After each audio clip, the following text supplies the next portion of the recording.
Greetings, chess fans. Welcome to the brand new episode of GM Neiksans Bootcamp. It's episode number 46, the Sicilian Sveshnikov. So in the Sicilian Sveshnikov system, we're going to talk about everything e4, c5, knight f3, knight c6, and how the game progresses. Of course, the main continuation is d4, knight e4, knight f6, knight c3, e5, followed by d6. But I will also mention all of the important sidelines. Before we start, you are noticing that there's a new format to the bootcamp. And this is partly the reason that my distrust for Twitch is growing. So I'm recording this offline. And I think it's also going to make your viewing experience a bit better because there will be no interaction with a live audience. And I will answer every question that you have about the Sveshnikov in the comments section. So if we talk about the Sveshnikov system, so once again, this is how it starts with knight c6, takes, d5, e6, e5 and d6. Originally, it goes by another name.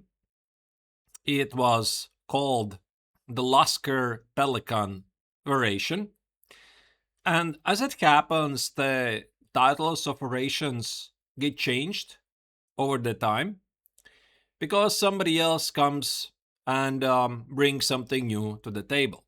So this happened with Yevgeny Elinovich Sveshnikov, who is originally from Russia. He's a very strong grandmaster, used to be a world-class player back in the 70s and 80s. But then he moved to Riga, Latvia. And so in the 70s, he started to work on a new system. Like he took this system of Lasker Pelican and tried to evolve it into something fun. Together with his good friend, Gennady Timoshenko. And eventually the variation got two names. So the first name is Sveshnikov variation because Yevgeny Sveshnikov was very often believed to be the father of the system, even though he worked on it together with Timoshenko. And in the Russian language, the variation is more commonly known as the Chelyabinsk variation because Chelyabinsk is like a city or a region, I'm not totally sure, maybe both actually, in Russia, where Yevgeny is originally from. That's why the name Chelyabinsk variation. But in the English-speaking audience, Sveshnikov variation is more common. And yeah, so back in the 70s, the variation was not really looked well upon because it was like pretty ridiculous. How can you play like this? Black immediately weakens the d5 square, so the positional downsides are immediately visible. But what I think is that Sveshnikov and Timoshenko, they were ahead of their time. So they revived this new system, they proved that it's playable, and nowadays, all the best players in the world, they play it. So I'm talking about Magnus Carlsen, Fabi Caruana. For Caruana, by the way, this is right now one of his pet weapons. Also, some other great players like Garry Kasparov, he used to play it like Vichy Anand. I think Vichy, even though he was playing from the white's perspective. And many dynamic players like Veselin Topalov, etc. So, for whom is the Sveshnikov variation meant to? I think it's meant for dynamic players, and I would be quite careful to suggest it to a player who are purely positional, who are a bit afraid to play dynamically, because the positional downsides will be immediately visible. But you play the Sicilian Sveshnikov essentially to take over the game. So that's the premise. And yeah, so the bootcamp will have 6 parts. So this is part number 1. Pardon my voice, actually, I'm slightly losing it. I hope I won't be barking until the very end. So the bootcamp is going to have 6 parts. So part number 1, we are going to deal with the bishop g5 and the bishop takes on f6 variation, because this literally forces black to take with a pawn. I'm going to explain why. In the second part, we're going to deal with the very popular knight e5, bishop e7, take on f6 with the bishop. In the third part of the bootcamp, I'm going to talk about why knight e5 is so popular these days. I mean, many club level players, they play, but they don't fully understand why they're doing this. The next part number 4, is going to be Sicilian Rossolimo, which is bishop e5. And again, we're going to understand why the Sicilian Rossolimo is as popular as it is. And the sixth part, no, the fifth part, sorry, I already lost the count, is going to be the Anti Sveshnikov. This is how I call it. I'm not really sure this is correct, because after knight c3, you do not get your classical Sveshnikov positions. I will have a suggestion what you could do. And finally, the sixth part is going to be Sicilian Alapin, or Alapin, however you spell it, with c3. So first thing I want to mention, I already have made some bootcamps before. I have made a bootcamp about the Sicilian Alapin. This is what they call the clean Sicilian Alapin with c3, and I propose to play knight f6 right here. It's not going to be exactly the same. So some of the lines, they're going to be similar, some a bit different. So I think you can watch that bootcamp and probably, amass a pretty good understanding how to play against Sicilian Alapin. And I guess about the Sicilian Rossolimo, I had made a separate bootcamp from the Wise perspective, although it's already a bit outdated. I think I made it like 4 years ago. And finally, of course, I would like to mention is that I made a special episode about Yevgeny Sveshnikov. He passed away back in 2021. I knew him really well. So he was a member of the Latvian national team for many years and well-respected grandmaster in the local circles. And then maybe I'm going to tell you a couple of stories, what he said to me about the Sicilian Sveshnikov, how to properly play it. But here we go. So we're going to start with the first part. We're going to start with the d4, because I think that the open Sicilian very often is treated to be the most principled way to play. You play knight f3, you play d4, you fight for the center, you fight for privileges, and typically white is going for a sharper game. So we accept it. We play knight f6. And I don't think that white has anything else serious here. That's why I'm not looking at stuff like knight c6, b takes on c6. E5 is immediately queen a5 check, and white just loses a pawn. And if he plays like knight c3, how difficult can it be to play something like d5 or even e5? You choose it. There's a lot of flexibility that black can do. So this is not very dangerous, and white basically is obliged to play knight c3. So we play e5. And again, white doesn't really have a great choice. Here, he has to play knight b5. Knight f5 is a playable move. White is threatening to play knight d6, but black immediately gets a very fine game after d5. Yeah, so you see the bishop on c8 is hitting the knight on f5, and let's say take it, and I take it, and take it. And I take it, and again, there's no issue. So maybe white can try to somehow complicate things, but yeah, black is more than fine. So again, this is not the way to play. Anything else like knight b3, knight f3, knight e2, again, this makes no sense. You can think about some bishop b4 stuff, target the pawn on e4. So white has to play knight b5. White is threatened to play knight e6 check. There have been some developments in the line. Some players have tried to play, for example, I think it was a6, knight d6, takes, and queen e7, with the idea to take with the knight and push d5, but even this position is worse for black, yeah? So there's no need for you to experiment here. I remember I faced this line from the white's perspective when I was a kid a couple of times from the white's perspective, but it's just ridiculous. So black has to play d6, and here we look at this position, and the positional downsides are immediately obvious.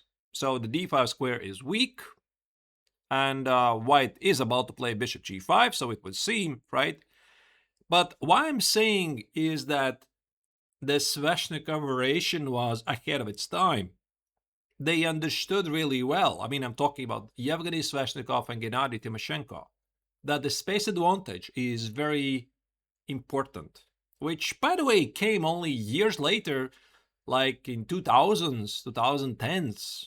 So about 40 years later, when Stockfish started to teach us that the space advantage is very critical. So we take space. You might see some parallels with the Sicilian Najdorf. Well, also black plays e5 to gain space, to be aggressive, and sometimes leaves some holes in the position and then tries to play around it. So what black wants to do, black wants to play a6 the next move, push back the knight on b5, so white has to react. And I don't think that, again, white has anything else serious, like maybe somebody might try to play a4, a6, knight a3 to stop you from playing b5, but a simple move, bishop e6, immediately gives black a fully satisfactory game. There's a d5 push, and I think after bishop g5, I didn't really check this line. I think it was something like knight d4 here. Knight d4, rook c8, and black is just very happy. So we are not going to focus on that. So in the part number 1, we're going to check what happens with bishop g5. And naturally, bishop g5 was the main topic of discussion back in the 70s and 80s. I mean, when there were no chess engines and everybody believed that, yeah, this is just bad for black because knight e5 is incoming and the knight no longer can protect the square, and knight c7 is a fork and everything, so how can you play like this? It's anti-positional. And you know what? It's still quite amazing. I think it was Mark Taimanov, one of the most famous Soviet grandmasters, who once said that the Sicilian Sveshnikov essentially is the last great discovery in opening chess. So I think at the end of the boot camp, you're going to get there. So we play 6, and here the point is very often white takes on f6 immediately. The point is you could have taken f6, there's going to be a fork on c7, but this is not accurate because black can take it, and after knight a3, a common misunderstanding is that black has to play b5. Well, no, black doesn't have to play b5. Black can play immediately f5. So we are getting some interesting dynamic positions. Obviously, we have a lot of weaknesses in the position, but our idea is to demolish white's center, then grab it with d5, which is backed by 2 bishops. So you see, there's a risk, but there's also a lot of reward. And for example, if white plays something like knight c4, I think you're going to find these lines very easy to play. You kill white's center, take it, and okay, do not rush with d5, of course. Yeah, d5 is going to be queen d5, followed by a fork. Part of my arrows, they're not good. But instead, we can play knight e4. And I think that's the point. Like, you have to ask yourself, are you able to play dynamically enough? Because if you're going to play it slow or defensive, your position will crumble immediately.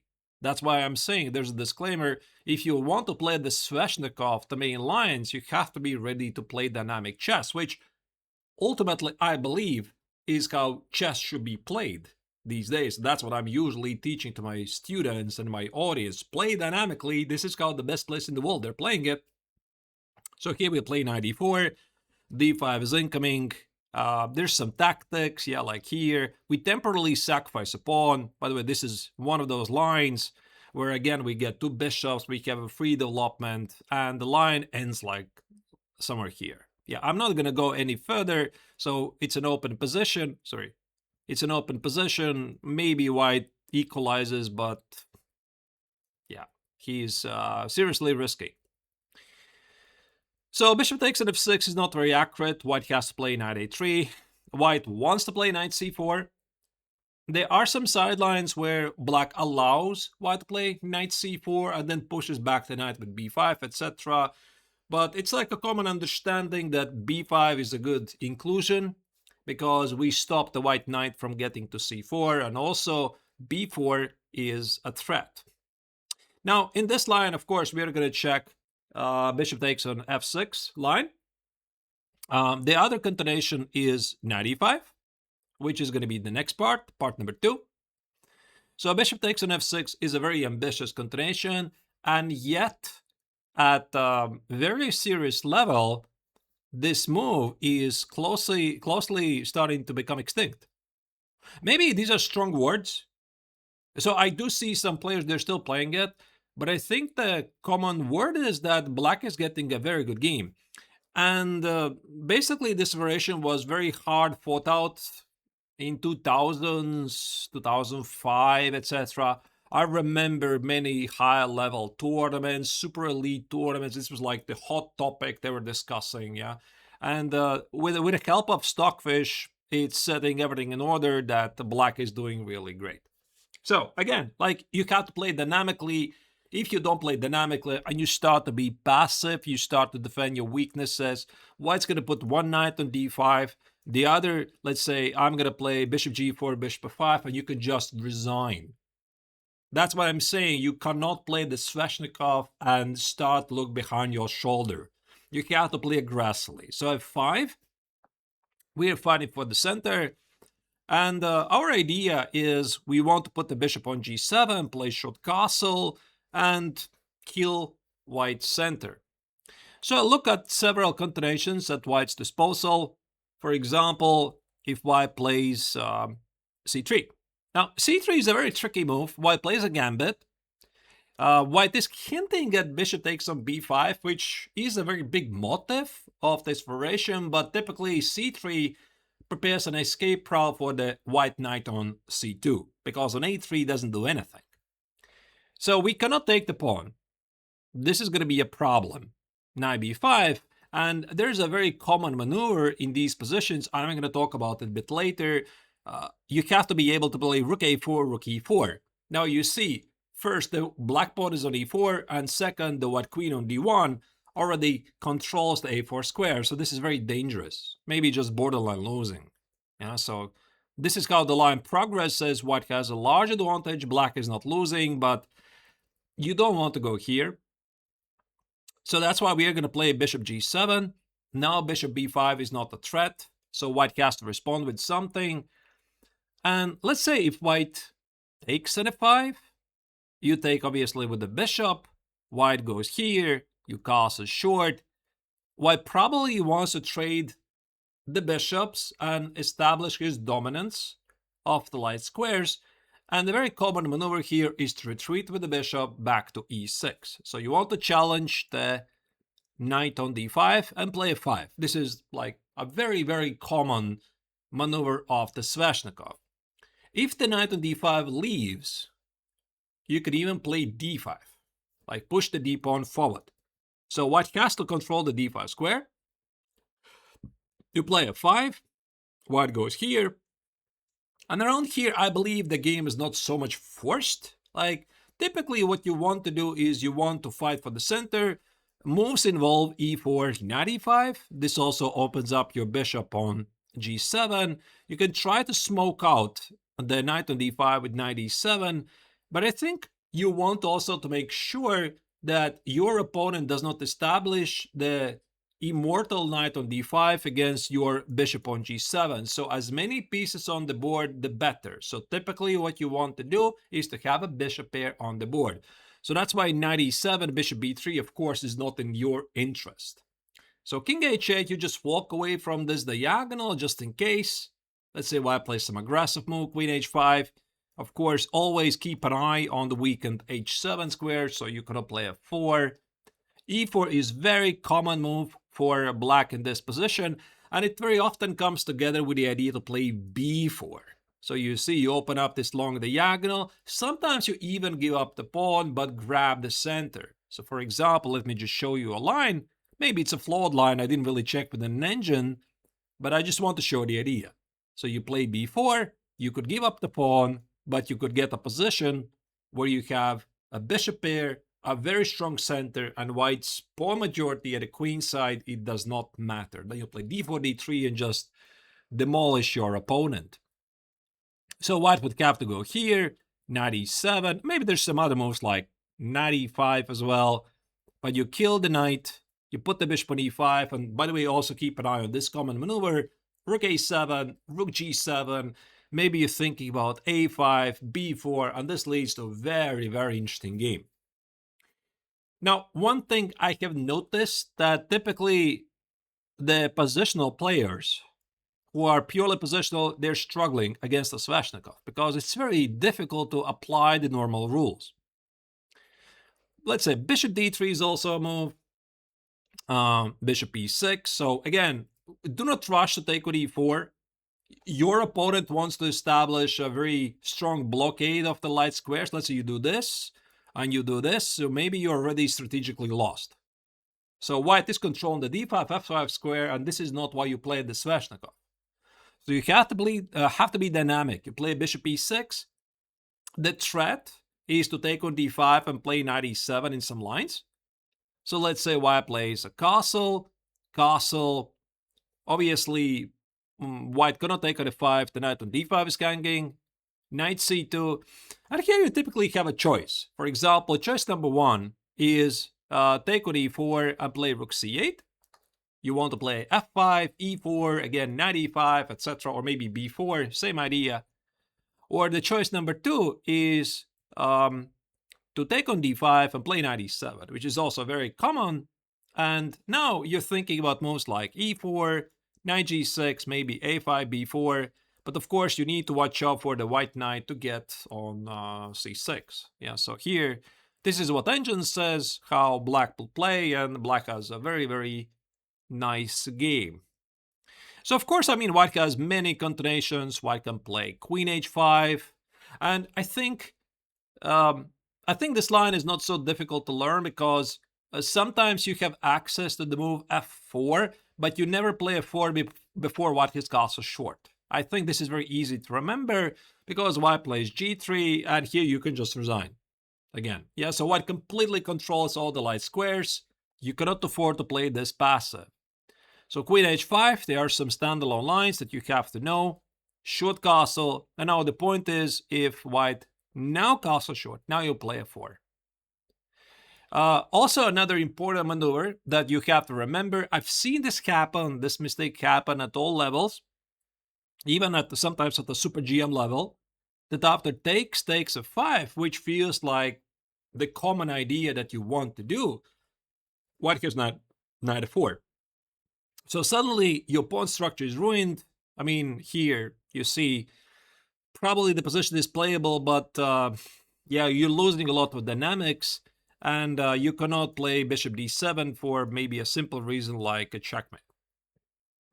Yeah, so this idea of f5, it's not always working, and I would advise you to keep a close eye on this bishop e4, knight f4 maneuver. So you don't really have a choice here. You have to play f4, and now this leads to some crazy stuff, like c4, by the way, is how white can attempt to play. Very often in these positions, black sacrifices the pawn on b5, he plays knight e4, and let's say you take the pawn on b5, takes, and f5.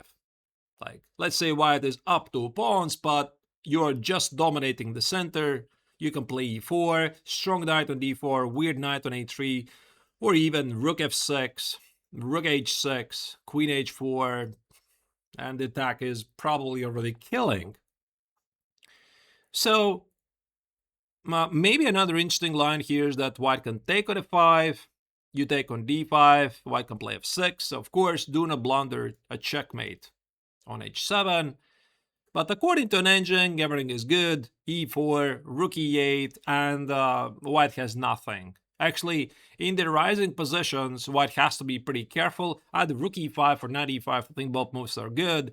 queen f6, you're talking about knight e3, knight f3, rook e5, etc. Ignore the pawn on g7 for the time being, and very often, yeah, black simply takes over the game. So this is one of the variations in this line. Of course, white has many moves. Instead of c3, white has pretty much the same move, g3. It's not really different. Again, you're going to find these lines to be quite easy to play if you understand the core ideas. You kill the center, do not sit on the pawn, put the bishop on g7, and here, for example, for white, it's very risky to win the exchange. Like this, white is winning the exchange and feels, yay, hooray. But now look at the position. Black has monster bishops, the king is very safe, there's a strong center, and the white king is quite weak. So short castle h5, black suddenly develops a killing attack with h4, queen controls along the diagonal, the rook is applying a lot of pressure, bishop h4, rook g8, white can say goodbye. White is done. So white is just lost. And we just defeated white just because we played dynamic chess and white cared about the winning material a bit too much. And of course, I mean, white can try to play queen h5 and stop you from playing short castle, and there's queen h7. And very often you're going to see black plays the same maneuver all over again. So first, rook c8. Our idea is to play knight e7, rook c5, smoke out the white knight from d5. So let's say white goes here, knight e7, rook d1. I think rook c5 also was playable move here, but let's just take it, play short castle. There we go. So white is, by the way, yeah, white is not in time to play knight c2, knight e3 to secure the d5 outpost. You go here, and very quickly, black just takes over the game. e4, d5, a5, b4, play the queen side. The king is secure, and black has a very strong docks with bishop on g7. So these are like pretty characteristic lines for the variation. Also a pretty similar line is, for example, he takes on f5. I don't see what it really changes. Bishop d3, again, white wants to trade the lights with bishops, then establish a very strong blockade on d5 and f5 squares, but you see his knight on a3 is very far away, so we just retreat. And maybe there's another attempt where I can play queen f3, try to block these squares, bishop g7, so you want to play short cast, you want to play f5, and trust me, white is not in time to play any g4 stuff. I mean, there's always going to be something dynamic, so either short castle, some e4 stuff, and knight e5, or some f5, e4, whatever, but white is never able to establish the blockade. If he is, you're doing something wrong.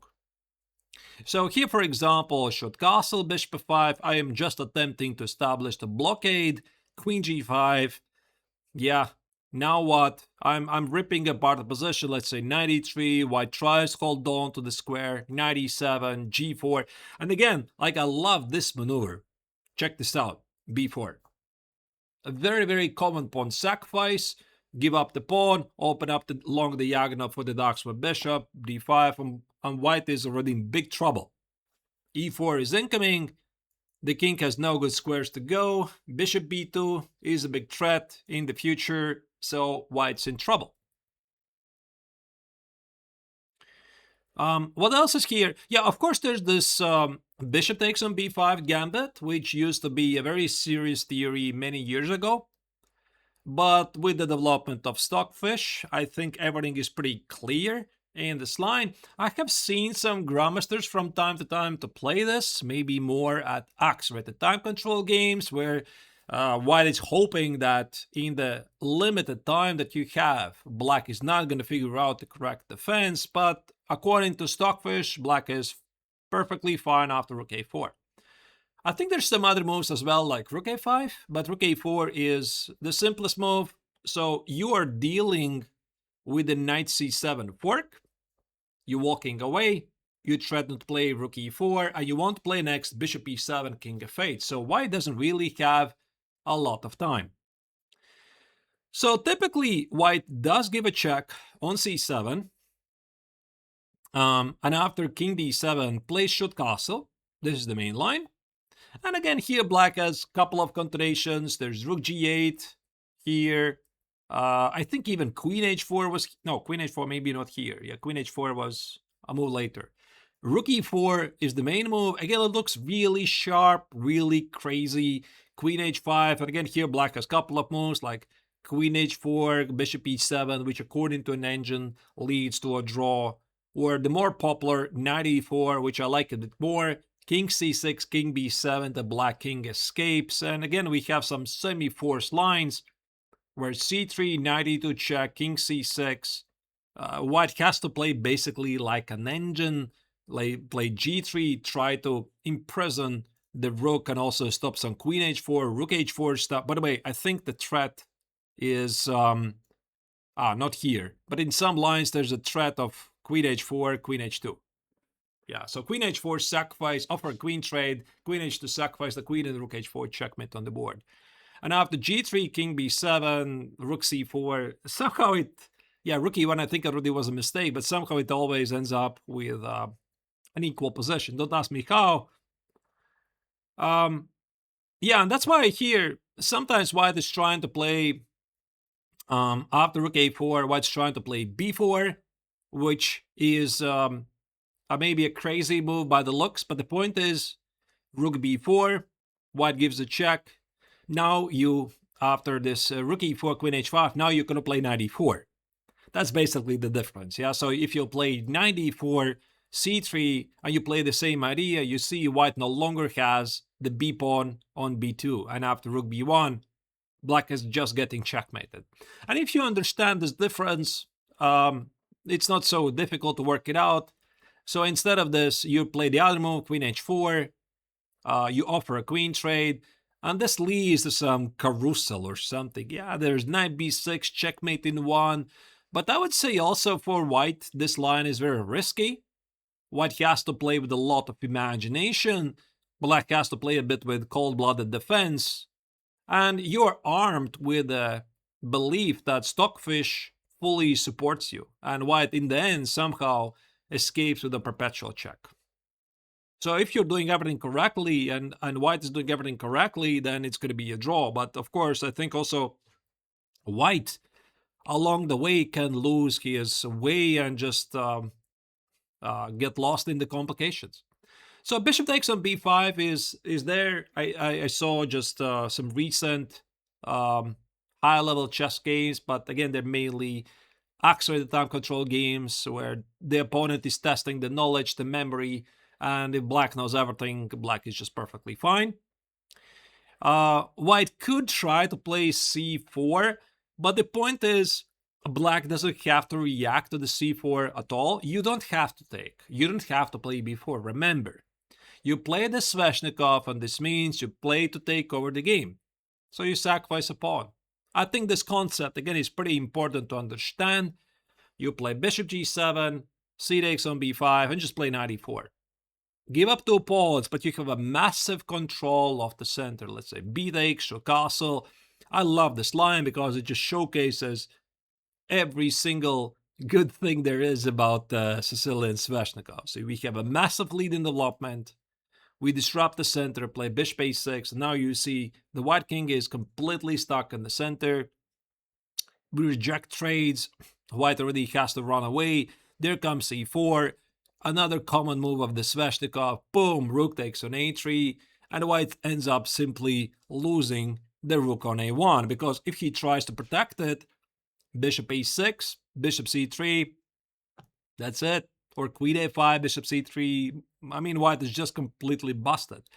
So this is like a common punishment of white in the Sicilian Sveshnikov. And ultimately, the main move for white is bishop d3. So this is how white plays. We play bishop e6. So after bishop e6, should castle. You have to be a bit careful here, because it's possible to mix up the lines. For example, you might mix up the line where white has the pawn already in c3, and you would think that after bishop g7, queen h5, I told you that after white castles short, you have to play a4, right? But no, it's not quite, because white did not play c3. and white can now play c4 in one go. So this position is quite risky. And I don't think the same dynamics there are going to work for you. Let's say shoot castle, c takes on b5, knight e4. Actually, I'm not really sure why it should not work. I should have checked it a bit more with an engine, even though I'm still seeing the same ideas of bishop d5, f5. But let's just do it this way. Just trust me. Engine doesn't like it. An engine says that here queen h5. I'm sorry, bishop g7 is inaccuracy. So what do you have to do? You have to play bishop takes on d5, take it, play knight e7, use one of the other ideas, and you want to play bishop g7, show castle, maybe e4, and you do lose a pawn with knight b5. So, of course, you could take on b5, your king on e8 is oddly positioned, but you play a gambit, which is completely fine. Let's say knight c3, play e4, open up the long diagonal for the dark with bishop, play show castle, and you have a very easy game. So I'm talking about moves like rook b8, target this pawn, play knight g6, maybe queen g5, knight f4, bishop e5, king h8, rook g8. So this knight on c3 is weird, and black has a full compensation for the missing pawn. So that's it.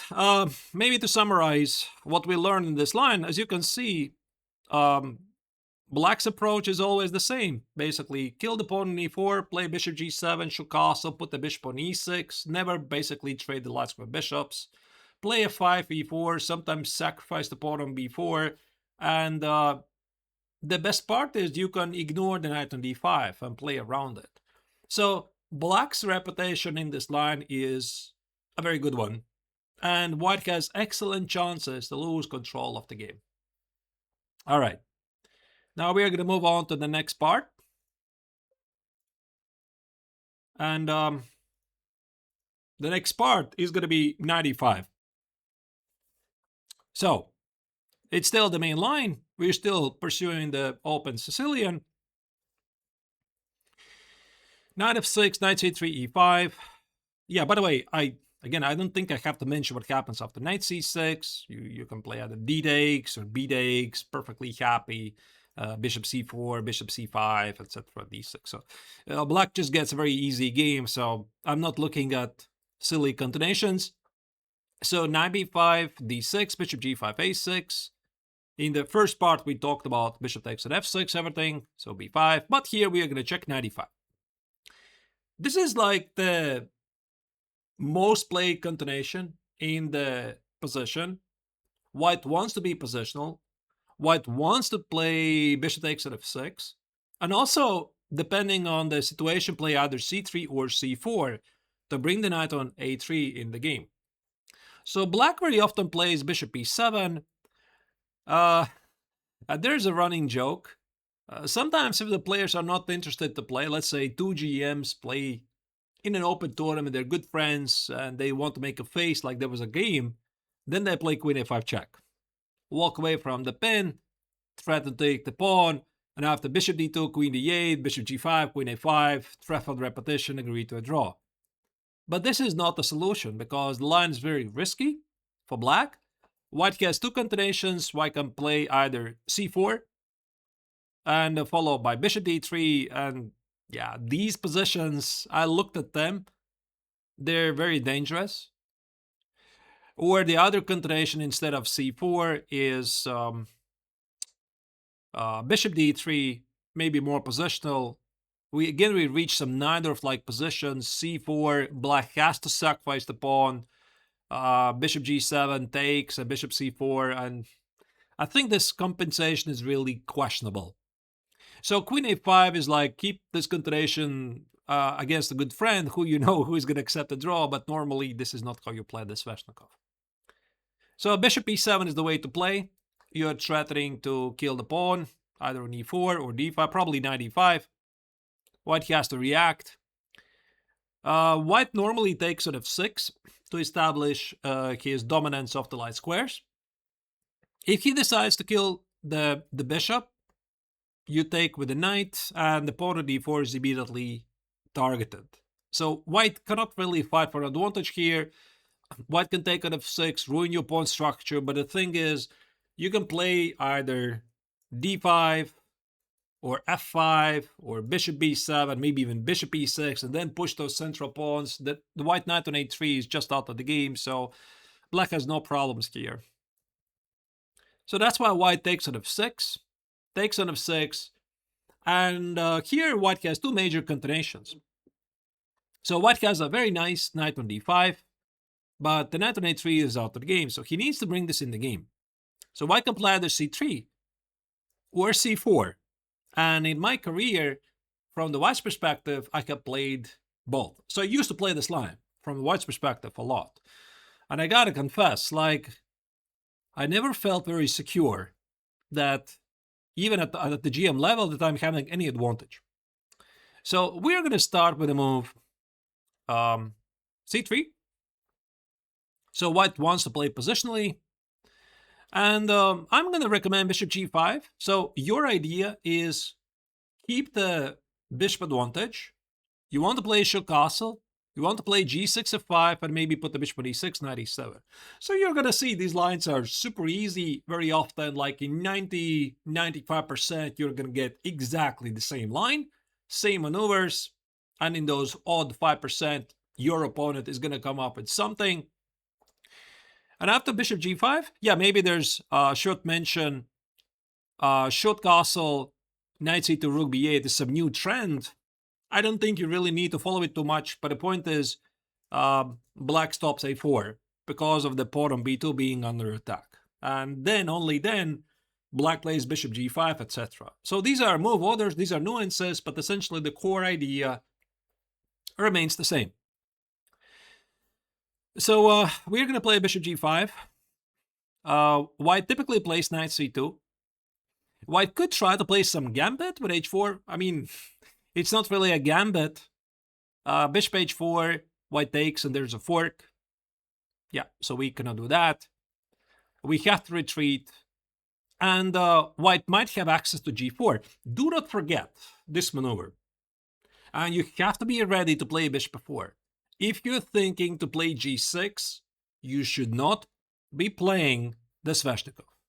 That's what I'm saying. Like, again, it's going to be a nightmare position. You're going to play g6, g5, bishop g7, something like bishop h3. White's going to dominate the light squares. Your bishop on g7 is really bad. You may be already strategically lost. Yeah, that's the difference between playing dynamically and playing passively. So you will play bishop f4, and you have to be ready to sacrifice a pawn. Let's say knight c2, bishop e6, takes, queen d2, or queen f3. I'm not sure which is better. Very often you can give up the pawn on f4, but specifically here you can play queen f6. And I don't think that white could even take this pawn. I did not check it. I think something like knight e5 makes a lot of sense. Knight e5, and yeah, whatever happens here, I should have checked it really. Yeah, so g5, some sort of a check maybe, and queen e5. I'm not sure how good is this.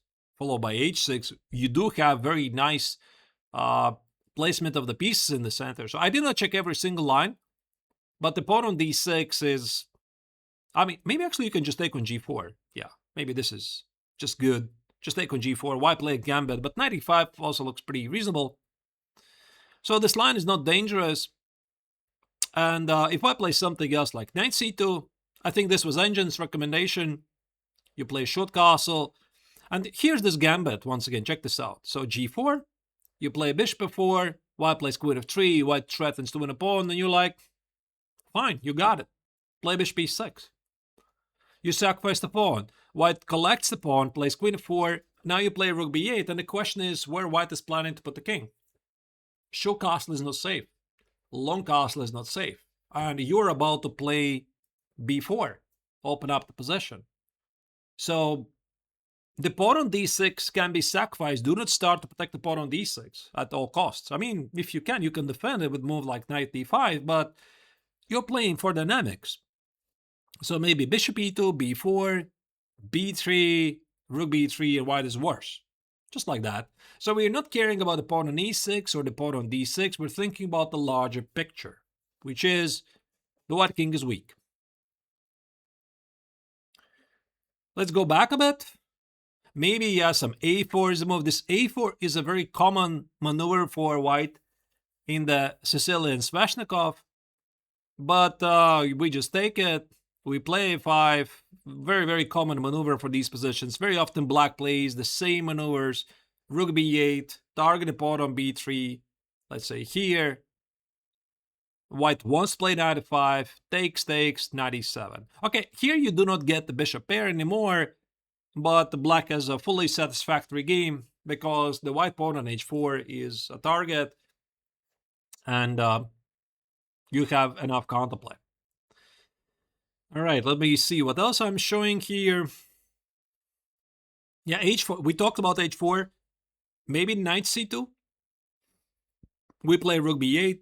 So I think that you could toy with the move orders quite a bit, and even if you're gonna mix up them, it's not really a big deal. Like maybe you can play a short castle, but the point of rook b8 is you want to discourage white to play a4, and maybe white is not gonna play a4 because of that. Because let's say he plays bishop e2, castles. It's a super easy game for you. Yeah, bishop e6 here, g6, rook d1. The only thing I would like to highlight here, I know it's very tempting to play a 5 here. And if I was you, I would pay a lot of attention. Should you play a 5 or should you not play a 5? Because very often in these positions, a 5 is a serious inaccuracy. So white plays bishop f3, white starts to dominate all the light squares, and there's some very concrete moves. Like white opens up the attack on d6, white wants to play bishop d5, and I don't think you want to get to a position where, let's say, white is able to get the knight on d5. This is a strategic nightmare. Like you have no kings at attack, and white has an eternal knight against your useless Darkswood bishop. So this position could be a bit dangerous, and maybe it's still playable. You're down a pawn, but the pawn on h6 is also lost. So if I was you, I would be very careful about the 5. And I would think about when is the right moment to push it. But instead, you can smoke out the knight from d5 by playing knight e7, takes, bishop e7. I can put another knight on d5, so what? But you put the bishop on g5, and this leads to some status quo. So king g7, maybe f5, maybe not. You can think about also a5 idea and b4 ideas, h5, h4, maybe not h4, maybe h5 to limit the bishop on e2. Just make sure that white doesn't have an easy way to trade his lights for bishops, and very often this leads to some maneuvering. Yeah, so you can play queen c5 and look for the right moment to play f5, but perhaps just not do it at the first attempt. So the same basically is after g3. I mean, this g3 bishop e2 doesn't really change a lot. Should castle. The only difference of g3 is that sometimes white wants to play h4 and bishop h3. This is something I played myself from the white's perspective. White wants to trade the light square bishops and establish his dominance. And typically you have access to very simple move bishop e6. But also I don't think you'll be terribly wrong if you're going to play bishop b7. Bishop b7 and knight e7, which is also a very common way to deal with this a bishop h3, and your bishop on b7 is applying a lot of pressure on this diagonal. So bishop e6 is good. If white takes on e6, he loses his access of the d5 square. And yeah, maybe knight b4, these are common maneuvers, queen b6, and white is just running out of ideas, because let's say white plays should castle, you play a5, knight e5, and something like this. So bishop takes on d5 is a threat. What you want to do, you want to take, and play a5. And white risks to have his bishop at h3 to become really useless. So if white decides to take on e6, he loses this square.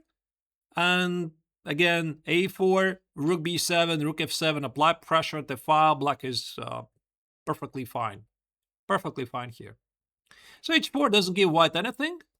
And let's say white plays it positionally, bishop g2, bishop e6, short castles. I think here it also does make a lot of sense to push a 5, because the bishop on g2 would open up and become very strong.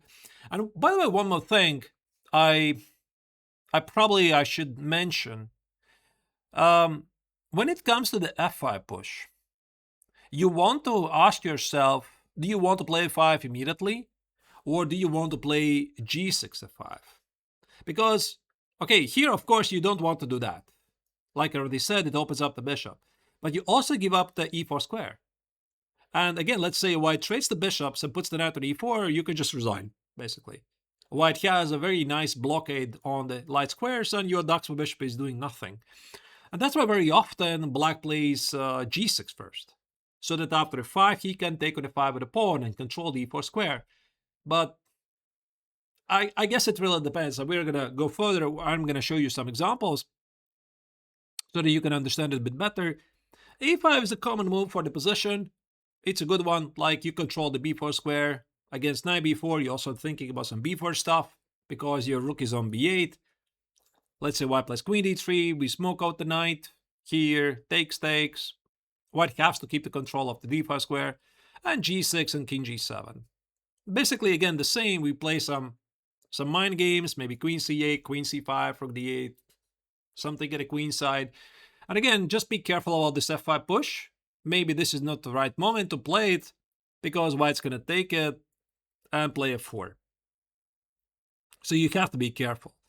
Even though, like, it feels this is the right strategy, but I think this bishop here would belong on g7, so you can play e4 and b4. So probably you can somehow toy with this. Maybe bishop h6 first, then think about the 5. If he takes, play bishop g7, e4, b4. So as long as you're armed with these ideas, you should be able to figure out what to do. White can also play a4, try to open up the queen side, and I think you have to take. Otherwise, white's going to take on b5 and establish the pawn on b5 as a terminal weakness, also open up the file. You have to take it. And you're targeting the pawn on b2. White typically responds with knight b4, takes. And knight b4, it's probably not very serious move. Maybe it's, I don't know, maybe it's a good move. But after bishop d7, you control the a4 square, takes, shoot castle. And again, this leads to some very common dynamics. You have to sacrifice the pawn on d6, because let's say white takes it, you activate the bishop, you take on b4, play bishop c6. The white king is stuck in the center, queen d2 is a threat, rook b4 is a threat. And suddenly white is just worse. Just like that. Yeah, so white made all the correct moves. He grabbed the pawn, he retreated, and now he's just worse. So it's going to take a very good player from white to understand all of this. So let's say he plays short castle, queen b6, and again, you're perfectly fine. But do not start to play passively. And of course, do not trade the light square bishops. It goes without saying, right? You don't want to leave yourself in a position where white has a eternal knight on d5 against your terrible dark square bishop. So probably white has to take for the pawn instead. Bishop d7, bishop a6, show castles. And these positions can be really sharp, especially since white is thinking about exchange sacrifice on a4. So king h8 just in case is a good move. And I checked this line a bit. For example, if white takes on a4, what white wants to do, white wants to dominate the light squares, maybe play bishop c4, b5, b6, and your dark square bishop is a bit useless. So it's very important that in this position you organize counterplay as quickly as possible. And it starts by smoking out the knight from d5. How do you do that? You play f5. White probably takes it to dominate the light squares. White wants to do maybe this and this. And you play e4. This is important, very, very important. So white cannot really keep any advantage here. Queen e8, rook e1, takes, and the knight is smoked out. And black gets a fully satisfactory game.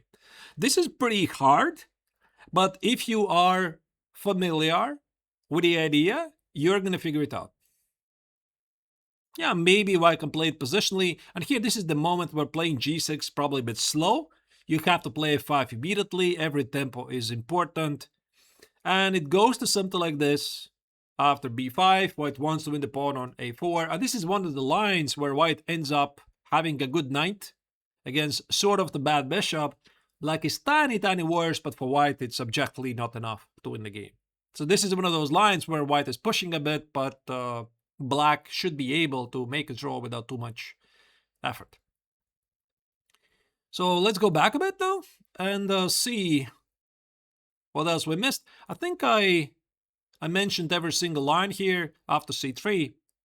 So the other move is c4. I just wanted to briefly mention that knight b1 is also a move. Sometimes some people like to play like this. The idea is to play some a4, try to undermine the pawn, and if you play b4, maybe knight e2, knight c4, stuff like this. So, yeah, I think the simple move is show castle. I saw Stockfish likes rook b8, but I think it's ridiculous because it leads to some crazy stuff. Rook a4, bishop a6. I think this position is, from a strategical standpoint, is very risky. So Engine says you play bishop g4, you're somehow good, and this leads to some total nonsense here. Yeah, I don't even want to check this any further. White is just dominating all the light squares. Somehow Engine says it's a draw. Whatever. Yeah, it ends with a perpetual check or something. Not very human. But I think the human continuation here after knight b1 is just a show castle. a4, you close the queen side b4. I mean, white has a very nice control of the light squares, but you have your trumps as well. So you play all the typical moves, bishop e6, queen d3, a5, c3, maybe rook c8, and you have a fully satisfactory game. Obviously, the theory goes a bit longer than that, but like I think these moves are so much easier to play than that computer continuation. So knight b1, I don't think it's going to happen a lot in your games. And the other serious continuation is c4. So what white wants to do, white wants to force you the trade so that he can probably put the bishop on c4 and play knight c2, knight e3, and dominate all the light squares. We are going to play b4, use the tempo. The white knight has to retreat. White cannot really play... I think knight b4 was just losing because of queen a5, in case you're wondering. And white cannot play queen a4, targeting the knight on c6. There's some fork ideas. The king is in the harm's way. We just sacrifice a pawn. Bishop d7, knight e4, rook b8, and now white's position just literally makes no sense. Yeah, so the knight on b4 is hit, and queen a5 is incoming. And this is, by the way, one of the lines where black just wins on the spot. Queen a5, boom, boom, goodbye. Yeah, this is how quickly white gets in trouble. A takes on b4, obviously the rook in a1 is left defenseless. So white has to go here, knight c2. And you can play a gambit, you can play a short castle, but I figure out that a5 is a bit easier.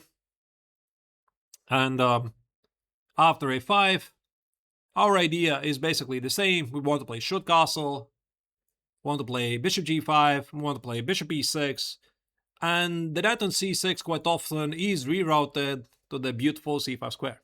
Now this c5 square is pretty amazing. Sometimes I also have seen in similar lines white plays bishop g5 short castle, queen a5, queen c5.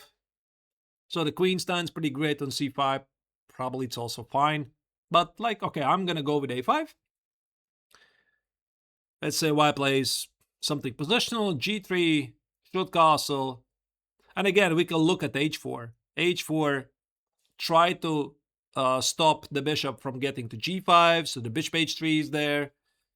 g6, we want to put the bishop on g7. If white plays h5, the bishop goes back to g5. This part, again, is pretty clear. Here, h5. Rook a7, very common maneuver to defend the 7th rank. And again, like these positions, I tried to find some ideas for white, but I was unable. And black, again, very quickly gets a nice game. So h4 doesn't do anything. And if white plays bishop g2, g6, bishop g7, put the bishop on e6. This, by the way, is a pretty important moment, because a very common way for black to play in this position, I've seen this happen at all levels, is the trade on d5 and play knight e4. Like getting sort of a drawish position, which is obviously the case, but it's all about who is going to control the c file, white or black. And if white is faster, play rook c1, rook c6, and maybe bishop h3. Don't do this. You'll be suffering. But it doesn't mean that you're going to play bishop takes on d5 at the right moment. And this is where you can start to maneuver. So queen b8 is one move I like. I also try to make work knight b8, knight a6, knight c5. But with knight b8, the problem is that white typically starts with a3. And you're going to be a bit slow with your ideas. So I think queen b8 is somehow better, because now a3 quite doesn't feel right for white. And let's say here we put the rook on c8.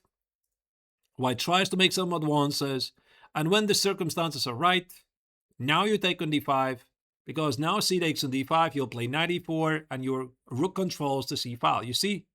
Do you see the difference? It's a massive difference. You're the one who controls the c file and establishes a very dangerous pass pawn.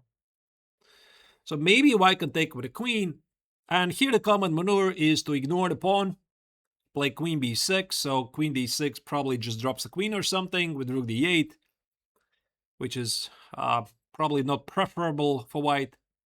And if he goes back, yeah, you can play knight e4 if you want, just to play for a draw, no problem.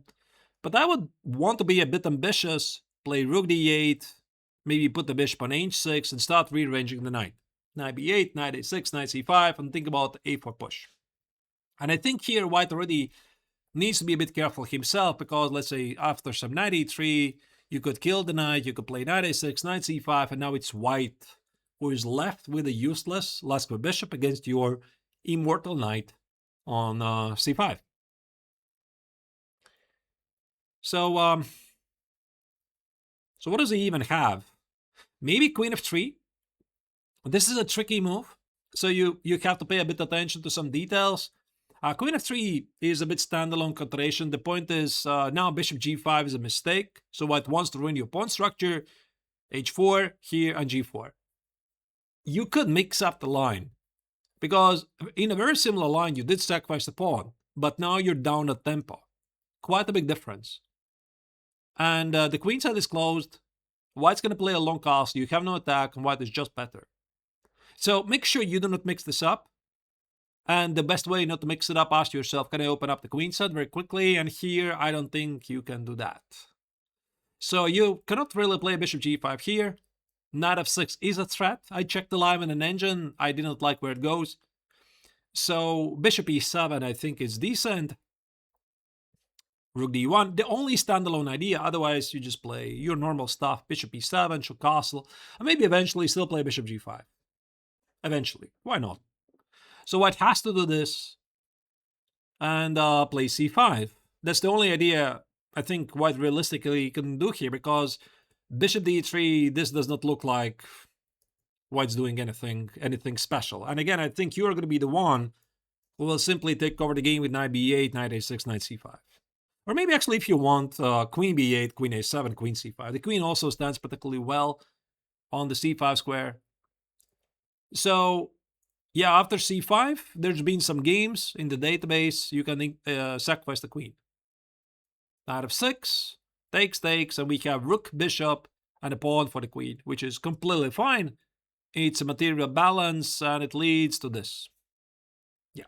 So engine says it's about equal. Maybe black is slightly better.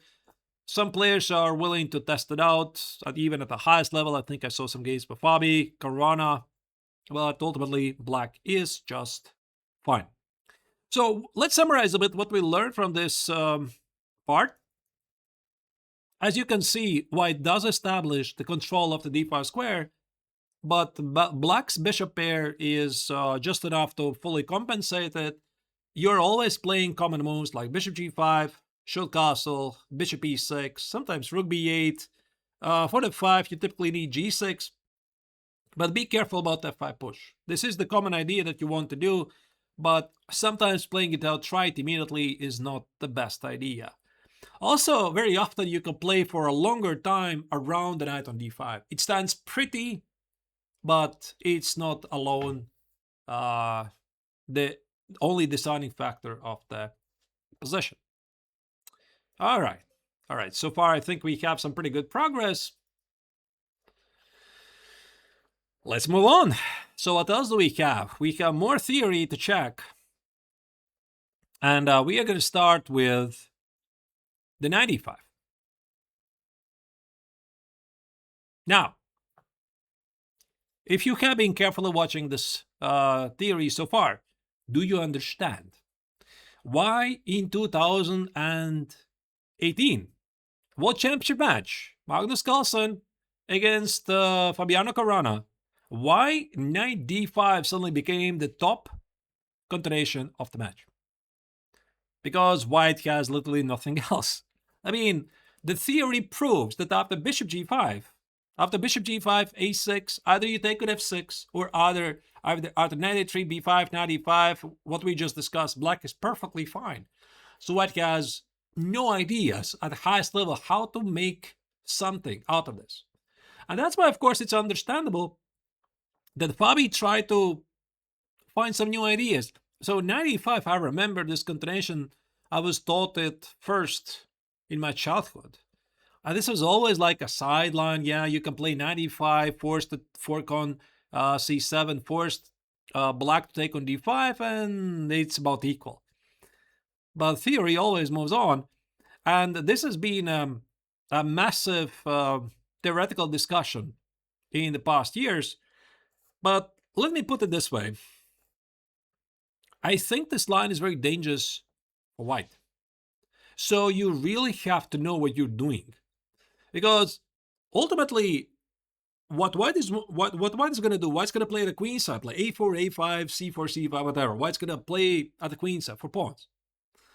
What you are going to do with black, you're going to attack the white king. Because white king is going to cost a short in the lines I'm going to show you.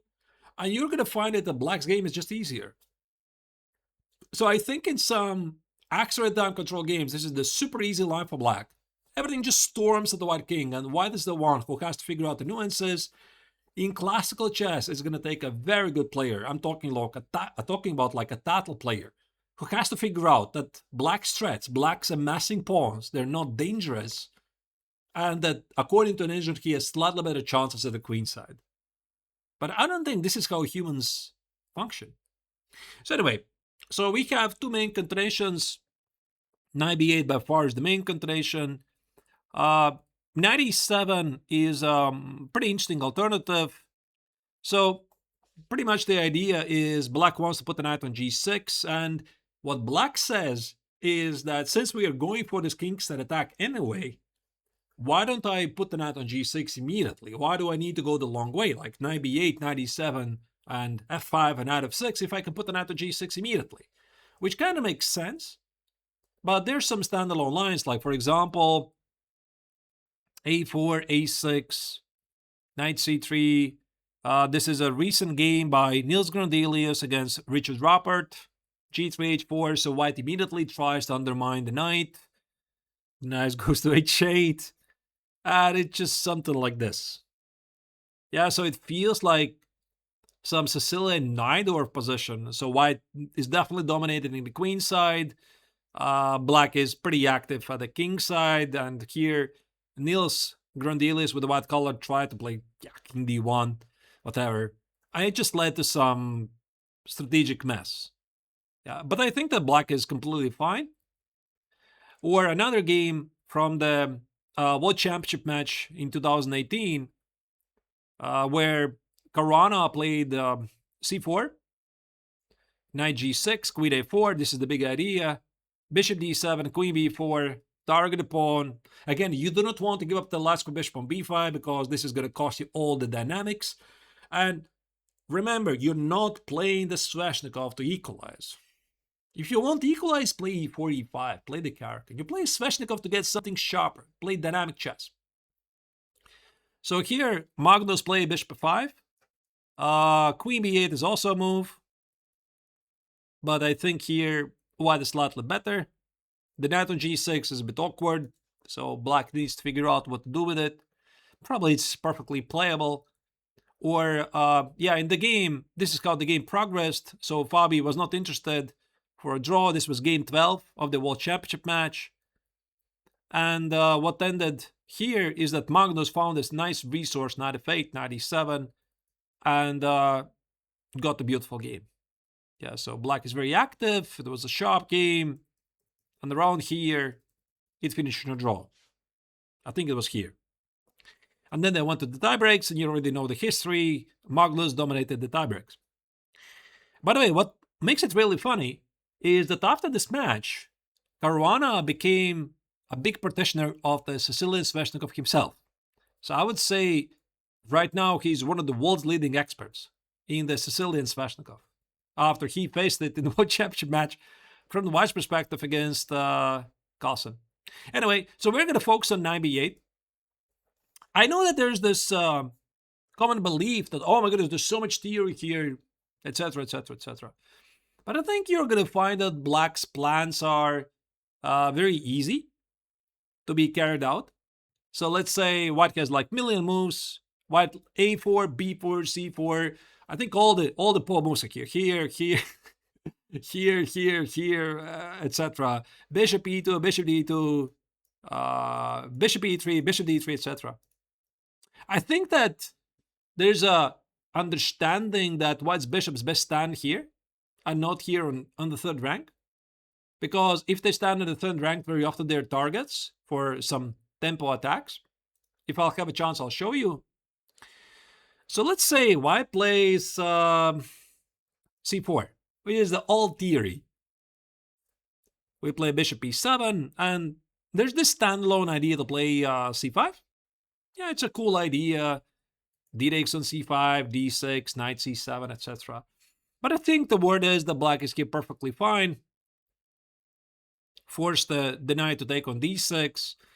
And I cannot possibly imagine that White has anything real here. Maybe two bishops, some minor pressure. But with an accurate play, Black is just fine by making normal moves. Yeah, like E4 is a threat. The White rook on D1 is a bit awkward. So Black is perfectly fine. I mean, obviously the theory goes longer than this, but I mean, C5 is not really accomplishing anything. And there's, of course, some sidelines as well. So White probably should play something else, like let's say Bishop E2 or Bishop D3. Again, it's not very clear to me which is the best move. Let's say this, we castle. We push back the knight, this part is clear. We develop the knight on D7, this is clear. What we want to do, we want to play F5 and go for the king side attack, and White is supposed to play the queen side. F3, F5, Bishop E3 makes sense. We go for a bishop trade. So our idea is to trade the bishops, put the queen, rook F6, maybe think about the attack on H4, knight F6, and White is attacking some pawns at the queen side. So if White rejects, queen F6, White tries to play for the C5 push. Here, threatening to play Bishop E3. And if White goes here, there's a very common maneuver for the position, which I think it's a very good idea to know. E4, knight E5, winning a tempo, and F4. So look at this monster knight. We want to play F3 stuff, go for the attack, and if White blocks it, Bishop F6, G5, G4, there's a very good chance that White's going to simply lose the control of the game. And I think you just want to ignore whatever is happening at the queen side. Yeah, this is very often how Black is taking over the game. Or let's say White plays Bishop D3. Again, your approach is going to be pretty similar. Castles, castles, A6 here. Again, I'm not sure, is it F5? Is it knight D7? Maybe it doesn't really matter so much. Well, maybe it matters for Super GM level, but not for us mortal beings. So another idea involves playing knight E7, E4, and knight E5. So I suppose that White has to react to this in some way. So F3 is necessary, which is kind of the same. Yeah, it's kind of the same line, except the bishop is now on D3. There it was on E2. Let's say here. And you just make some normal developing moves like knight C5, kill the bishop. And the very common maneuver is this B5, demolish. White's counterplay. Queen B5, bishop A6. The rook on F1 is gone. And it leads to some position like this, where Black is, again, just a lot better. Yeah, Black is playing at both flanks at the same time. So there cannot be any problems. And of course, I mean, the C4 theory, it goes a bit longer. Oh, sorry, I think I forgot. Yeah, no, everything's correct. All right. It goes a bit longer, but it's basically becoming a bit obsolete at the highest level. And players are checking all other continuations. Like, for example, there's the bishop e3 move. We push back the knight. I think also a very important part whenever you're playing this is you want to ask yourself, when is the right moment to play a6? Because as soon as you play a6, you're protecting the pawn. But after knight a3, white is immediately thinking about exploiting the weakness on b6.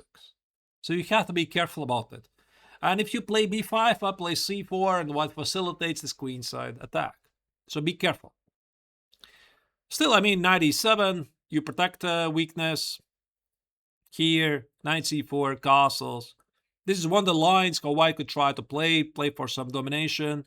You play a 5, you want to play a 4. I think this is also the reason why the bishop on e3 is not as good as it's on d2, because it's immediately subject to a target.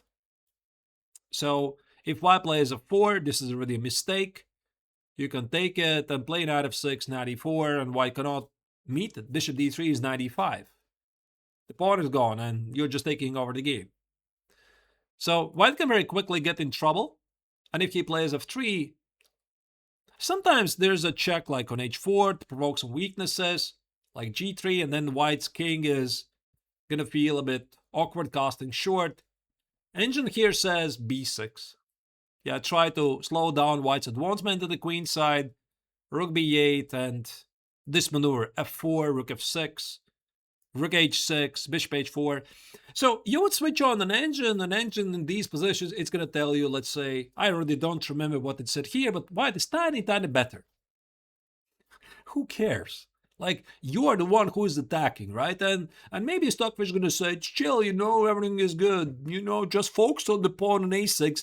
But this is not how humans play chess at all. And I think most people, they're afraid of the attack. And that's why I'm saying at the club level, or even up to like average GM level, this line is quite dangerous for white. Because like rook f6 and you're going to start the attack, and how can you know that in this line black is not checkmating you in like 10 moves or something?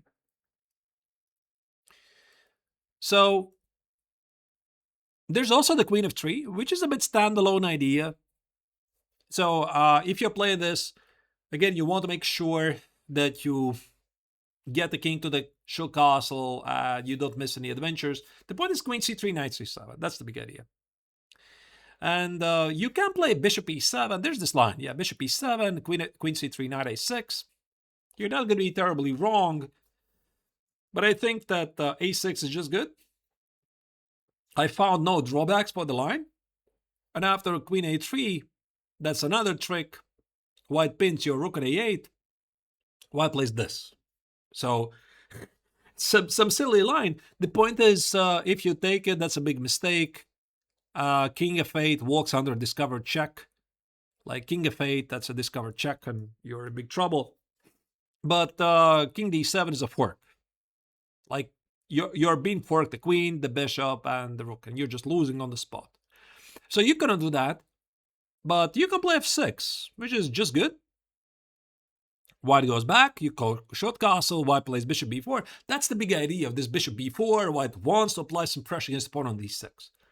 And I saw some games where black plays here, a takes on b5 here, knight a6, try to imprison the queen, and plays queen c7, queen c5, queen d5, whatever. It's about balance according to Stockfish. I don't know. Maybe in some rapid game it's easier to play with black. In classical game, who knows? I have no idea. It depends against who you play. But I figured there's an easier move. Why go here when you could just play queen d7? Which is a move which is quite difficult to find, but if you know it, it's obviously easier. And as it happens, white cannot take on d6 at all. Yeah, so if white takes with the bishop, a takes on b5, the queen is hit, you collect 2 minor pieces for the rook. Easy. If white takes with the knight, again a5, the bishop is hit, the knight is hit, b6. Like, these are very simple lines, and ultimately white has nothing. Yeah, like white does like this, you play rook d8, you protect the pawn, play b6, bishop b7, f5, whatever, and white is just pushed back. That's it. I think this line is very easy, So there's no need for you to investigate into something very exciting. If you want, be my guest. But Queen f3 is basically meant as an element of surprise, and if you know it, it fails. There's bishop d3 move. I'm not really sure, again, it's of standalone importance. You push back the knight. That's what you most of the time you do. Castles, f4. Yeah, there's this idea. I think this was this the one of the Caruana's games? I don't remember.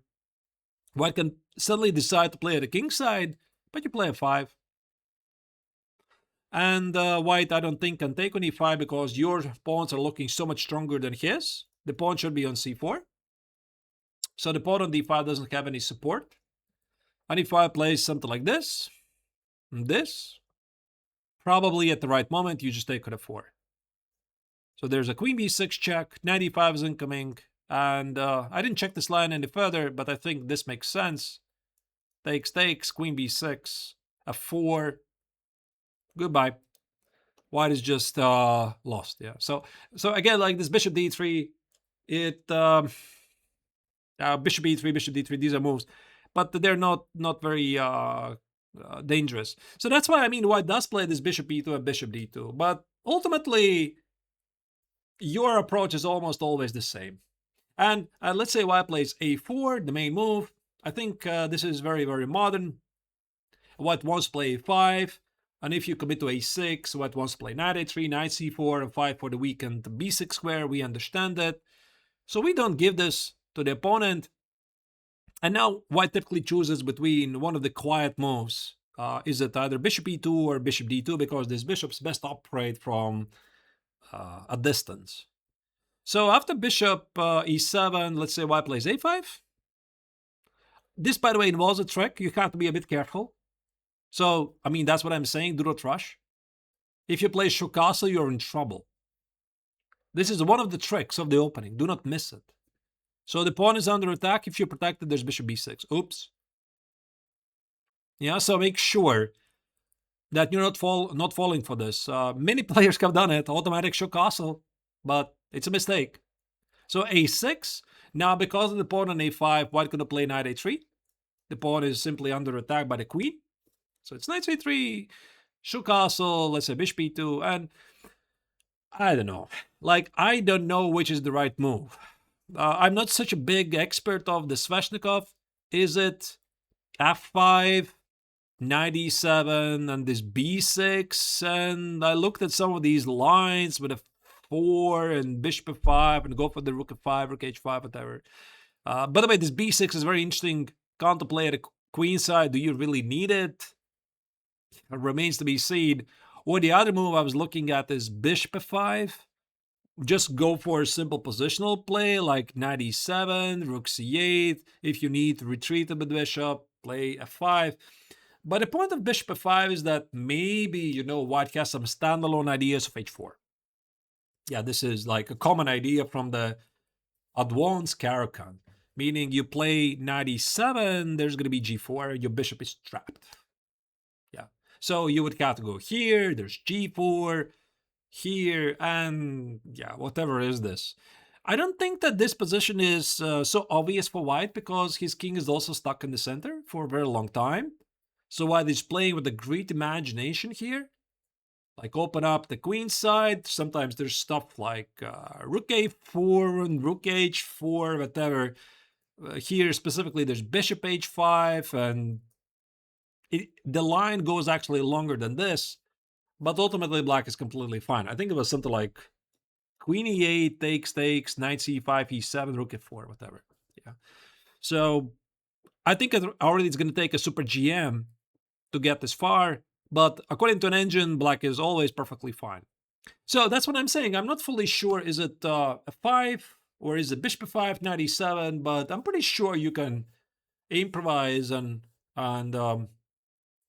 Stockfish is always at your side. So instead of this, white has to probably make a move with the bishop. So which one is it? Let's say white plays bishop d2. Which is also a very trendy move. So white wants to support the pawn on a5, let's say castles, a5, a6, so that he has access to knight a3. Kind of makes sense, right? So you see, This pawn is hit. If I go back a bit, I think it's a very logical question. You should ask yourself, do you have to play a6? I think you do. If I'm not terribly mistaken, after 97, there was a separate problem bishop b4. And this pawn is surprisingly difficult to defend, even though there's some games at the highest level. Maybe you can sacrifice the pawn. Yeah. So, but this bishop b4 is something you should not miss. And a6 is just an easier move. Just push back the knight. Now comes out the bishop. Yeah, like this normal development. 97, protect the square on b6. There's bishop b4 again. And apparently you can just play rook c8 and complete development. And because of the pawn on c2, you have enough counterplay. So it goes like this and this. Shoe castle, bishop g6. Maybe white plays something like knight b6 and rook c7. You're going to play f5, maybe bishop g5, e4, etc. So white is playing at a queen side, but you're playing where it matters. You're playing against the white king, right? So again, like black is perfectly fine. And finally, the main move, I think, is bishop e2. Or maybe somebody's going to say bishop d2 is the main move. I'm not that of a big expert. So shoot castle. And again, I think we can play with the same idea, bishop f5. So you can play knight d7, you can play f5, and I think there's a very good chance that you're going to get something very similar. But, I mean, bishop f5 is just a good developing move. You want to play knight d7, see what happens. So let's say white plays bishop d2. Like I already said, many good players, they like to position the bishops here, and then somehow they really nicely operate. This game is between David Parabian against Fabi Caruana. Tata Tuesday blitz game. a5, a6, knight a3. And here Caruana came up with a very interesting concept. I'm not sure how good it is, but he played bishop e4 to stop white knight from getting to c4, and after c4 he played bishop g6, and now this knight on a3 is feeling weird. Which is an interesting idea. It makes sense to consider it. b4, rook c8, black stops c5 advancement, bishop g5, black trades the bad bishop, h6 window for the king. So here this blitz game Parabian won, and Fabi made a mistake by not playing queen d8 and playing b6. And I think that white doesn't have anything, so probably he has to push some c5, but does it even work? It's not very clear. Otherwise, let's say he plays like rook d1, b6, black's going to play e5, black's going to control the c5 square for the knight, right? So maybe here, instead of this, white would have to play like c5. Does black have to react? Probably. Takes and c6 and, I don't know, knight f6. So who says that the black has to be okay? White has to be okay here. So he could take on b7, knight e5 is a threat. So all of this also is not super obvious for white at all. And finally, one more line in this variation is where white can try to play f4. Since we have the bishop and f5, we take it and play bishop g6, which is another game by Caruana. King h1, a6, push back the knight, knight e7, and this looks like a typical discussion from the Sicilian Scheveningen variation. So we are about to put the knight on e5, and white's advancement at the queen side is a bit stalled. Like white wants to play c4, b4, c5, but this is not so easy to carry out. So you put the knight on e5, you put the bishop on f6, you put the rook on e8, queen b6. This is how Caruana played, and eventually he won the game against Velimir Ivic. Okay, it was a blitz game. No, I think it was a rapid game. Yeah, so a very high-level game, but ultimately black is perfectly fine. All right, so that's basically it about the 95 line. Let's summarize what we learned. This is very popular at the highest level because the main line, the old main line of bishop g5 and bishop f6 or knight e5, it doesn't give white any advantage. So white's been researching what else he can try, and this is one of the continuations. It started to become popular in 2018 World Championship match. Magnus Carlsen against Fabi Caruana. But I do think for white, this is a pretty risky approach. Even though people say there's a lot of theory, from black's perspective, the game is always a bit easier. You attack the king while white is advancing some pawns on the queen side. So your idea typically involves taking on d5, playing knight b8. If you get bored with this, play knight e7, knight g6 for some interesting alternatives. And you always play bishop e7 should castle, but keep a close eye when is the right moment to play a6. And then you typically play either bishop f5, knight e7 for simple development, or also f5, knight e7, and then go for the king side attack. Again, I'm not that of a big expert to understand what's the difference, but maybe at the club level it doesn't really matter. All right, let's move on. Let's move to the next part. The next part is Sicilian Rossolimo.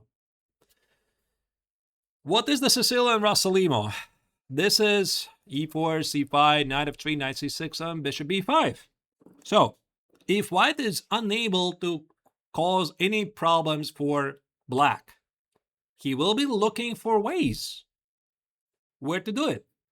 And the Sicilian Rossolimo used to be a sideline against the Sicilian Sveshnikov, and nowadays this is one of the top choices, if not the very main line that white tries to play. And I once had a discussion with Yevgeny Elinovich Sveshnikov himself, and he told me that he believes that playing the Rossolimo against the Sveshnikov is the strongest response. So this comes from the father of the system.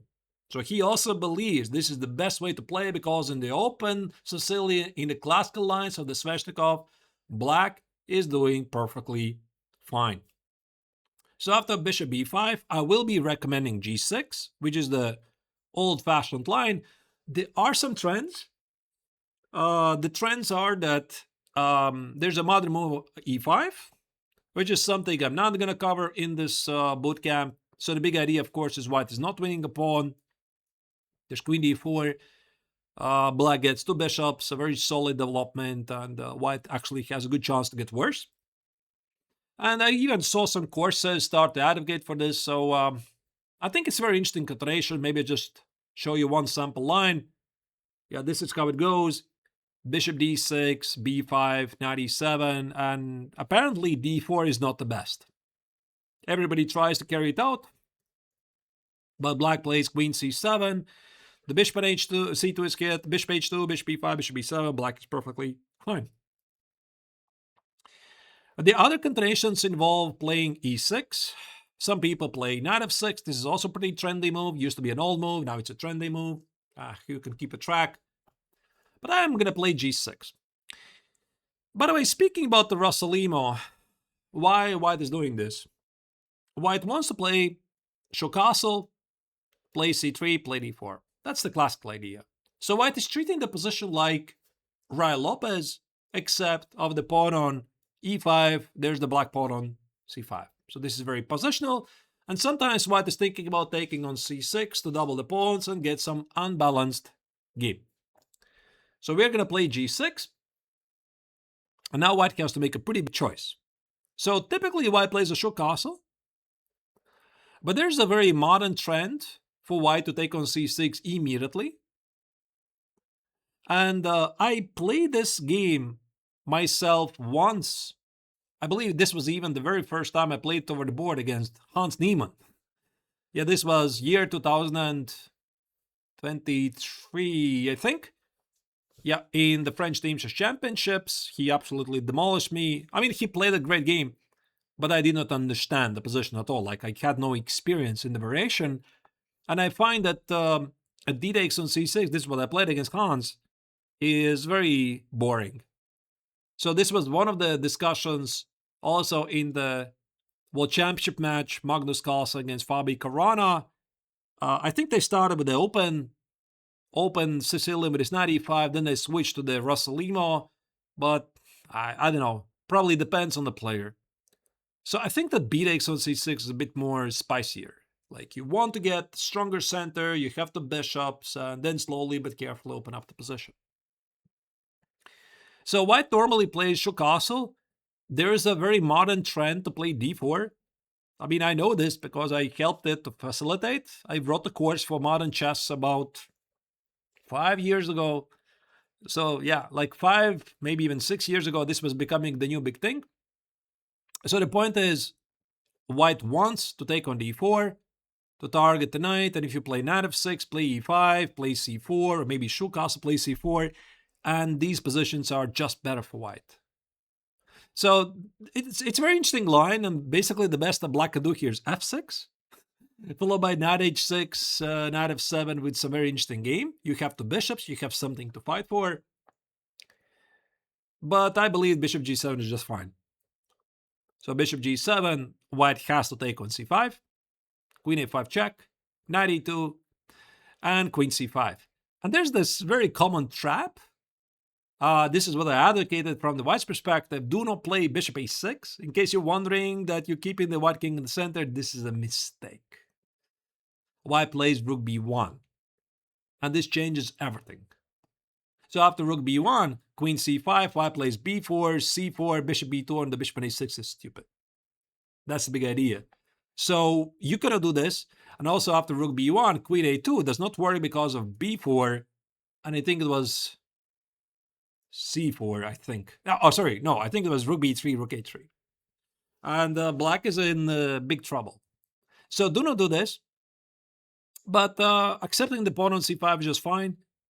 I think also there were some ideas to delay the capture. You could play like knight f6, but okay, like this is still decent. Show castle, knight f6. So you want to play d6, knight g4, knight e5, carefully control white c5 push. And I think this is basically the best white can do. Is knight b3, queen d6. White cannot really take on d6 and hope for an advantage, so white goes here. Takes, knight e5, knight c7. And this leads to some classical positions of the Rossolimo. White has some early initiative, black has the bishop pair. The knight goes to e6, king f7, bishop a6, maybe d6, c5, and you're hoping for the bishop pair in the long run.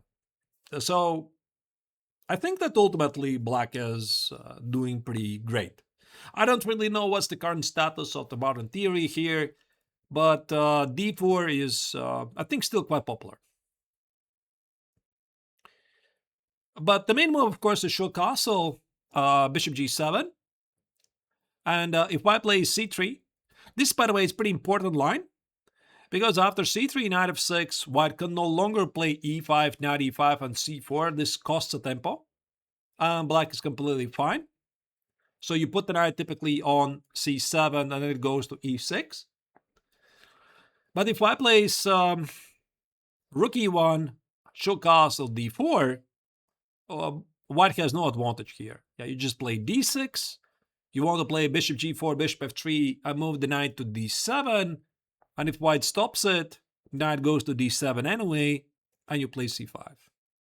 This is a very modern trend right now, and yeah, black is like perfectly fine.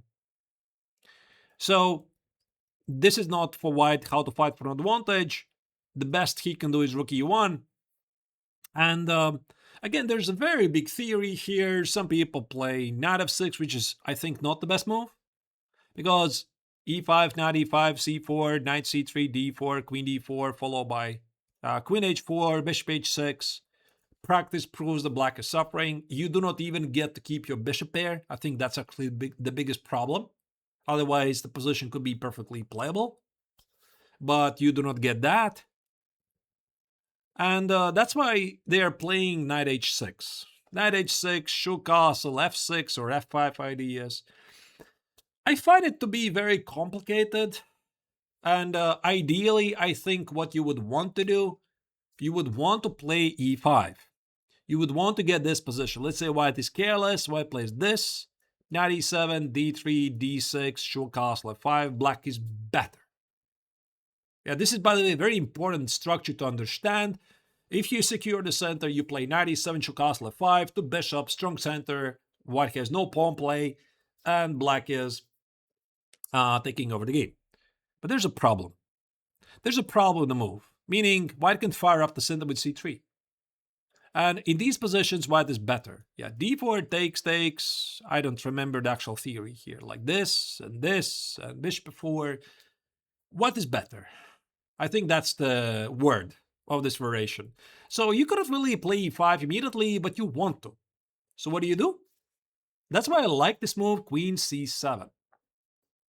Queen c7 is a very modern lately trend. You want to improve on the idea to play e5, then play d6, knight e7, and show castle. So let's say white is again completely oblivious, and he plays stuff like d3, d6, maybe let's have a d6 move, not to reveal all the cards, and knight c3.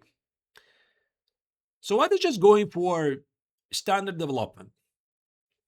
We put the pawn on e5 to stop any d4 business. Let's say here, f5, black is better. I think you could even play like h6, f5, f4, g5, just storm at the king's side. What is white doing? It's not very clear. If you don't believe me, you can switch on engine. The engine is going to tell black is better here.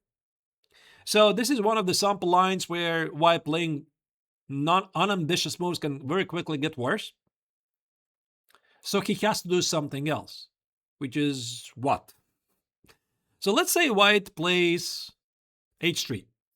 Yeah, this is already a very sophisticated move. White waits for you to play e5 so that he can play c3, d4. But we can play d6. And again, if white plays d3, we want to play e5, knight e7, show castle, f5. Like this part is pretty clear.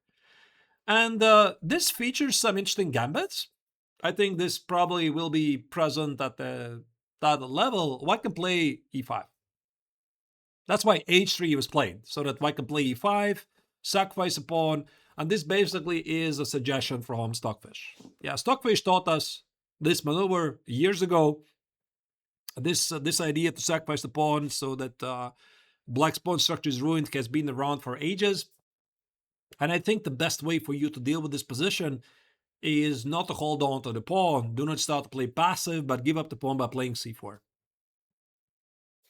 White cannot take it. Yeah, if white takes it, you play f5, you play e4, you have the center, you have the bishop pair, and yeah, so black is in trouble.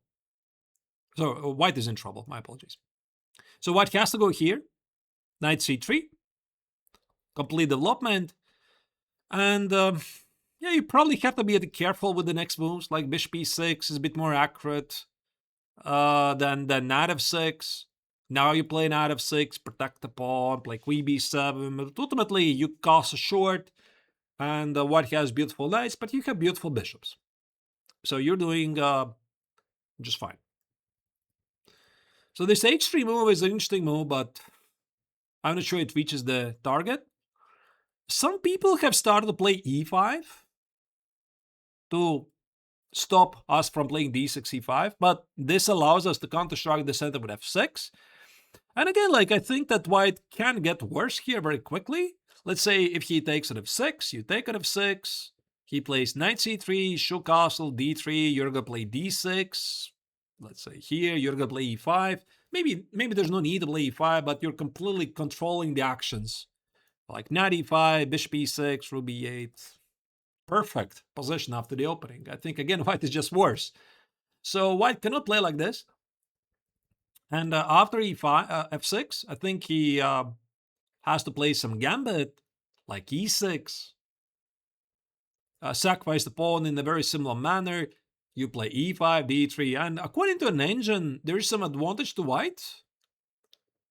So again, we sacrifice the pawn on c5, but ultimately I think it's still a very unclear game. You have a center, you have the bishops, okay, you have double pawns, but white is also risking a lot.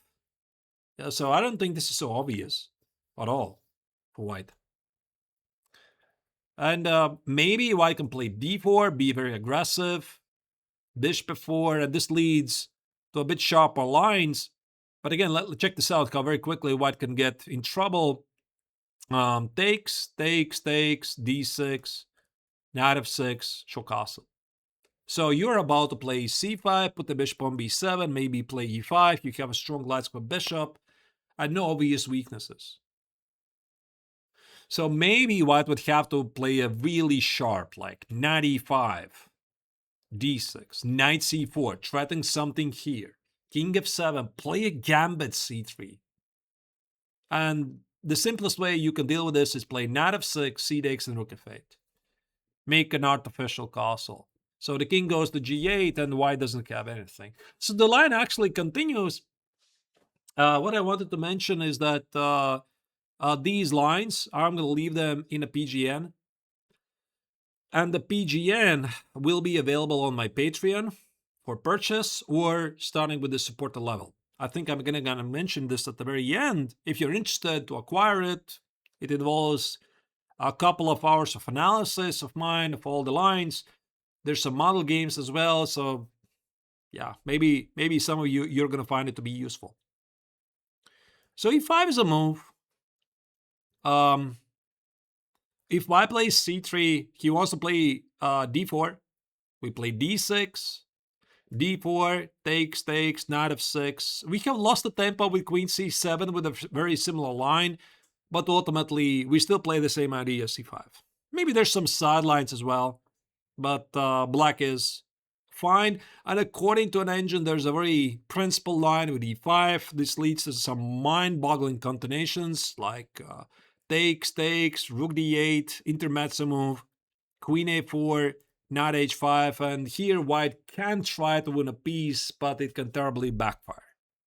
For example, white plays g4, here, now the knight is hit, which is not so easy to defend actually. By the way, king g2, I think it's just rook d4, oops, knight e4, and otherwise it's busted. So knight e4 is a big mistake because of f5, and here the engine says some rook e4 stuff. And whatever, yeah, like there's many moves for black, queen c8, queen c6, queen d7. For example, this is one of the lines which, according to an engine, is just balanced. Yeah, really crazy stuff. It's happening here, but yeah, maybe if you're not really sure about this, you don't have to play c5. You can play something a bit slower, but c5 is the main continuation for black in this position. So ultimately, what does else white have? And that's why this knight a3 is getting a lot of traction lately. White is anticipating your e5 and d6 with stuff like knight c4 and e5. So yeah, this knight f6 is again not very good. d4, queen d4, c4, you already know this, queen h4, bishop h6, etc. Even though the knight on a3 for white is sort of misplaced, but so is your knight, which is not heading to c7. So this is not very good. So you would have to choose between d6. Again, you want to play e5, knight e7. White plays e5, white plays d3. And you see the difference is you cannot sacrifice the pawn on c4. There's going to be knight c4. That's why knight a3 is so important. So you can probably play this like knight h6, f6, and bishop e6, and whatever. I think the position is very much playable. Maybe black is slightly worse, but you have the bishops, you have the center. It's not very clear. I think engine likes d5, which I suppose it makes sense to limit the knight on a3, followed by knight f6. You want to play bishop g4 and play short castle. So white plays h3, knight d7, c3. This is, by the way, from my recent opponent in the Bundesliga, Kasper Schoppen. He played it against Tersakakyan. And here, bishop b7 is some crazy new idea, which involves playing e5 and sacrificing a pawn.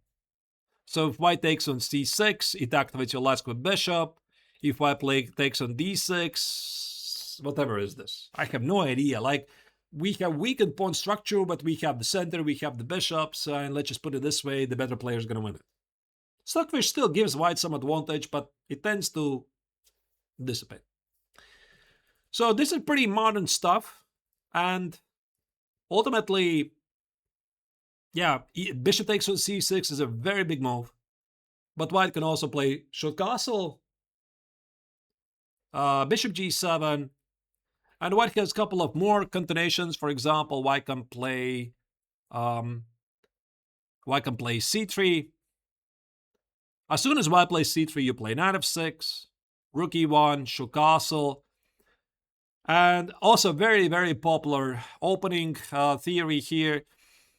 And white has to play d4. I think this is the modern trend, because if white plays h3, the preparation for d4, e5, black immediately equalizes, I think. This is a very important maneuver. The point is, white cannot win a pawn with knight e5 because of rook e8, d4, and a very important maneuver, takes, and knight e4. Takes, rook e5. As you can see, the white queen on d1 is hit. It's no longer protected. Black has two bishops. White has an isolated pawn. White is just worse.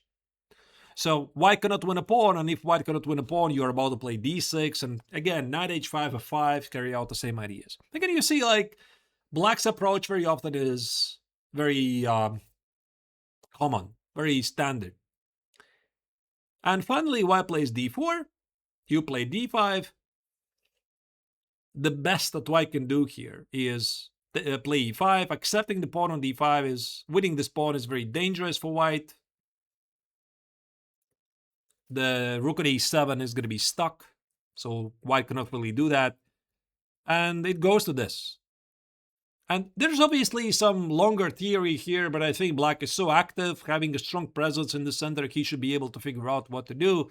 So, for example, one of the lines is like, I think it's this. You take on d4, you take on c6 with a queen. And white has minor pressure because of supposedly better knight. But don't play e6, don't imprison your last bishop and make your dark squares look really bad. Ultimately, black is perfectly fine. Rook c4, rook c8, look for dynamics at the queen side. And the other move, I think it was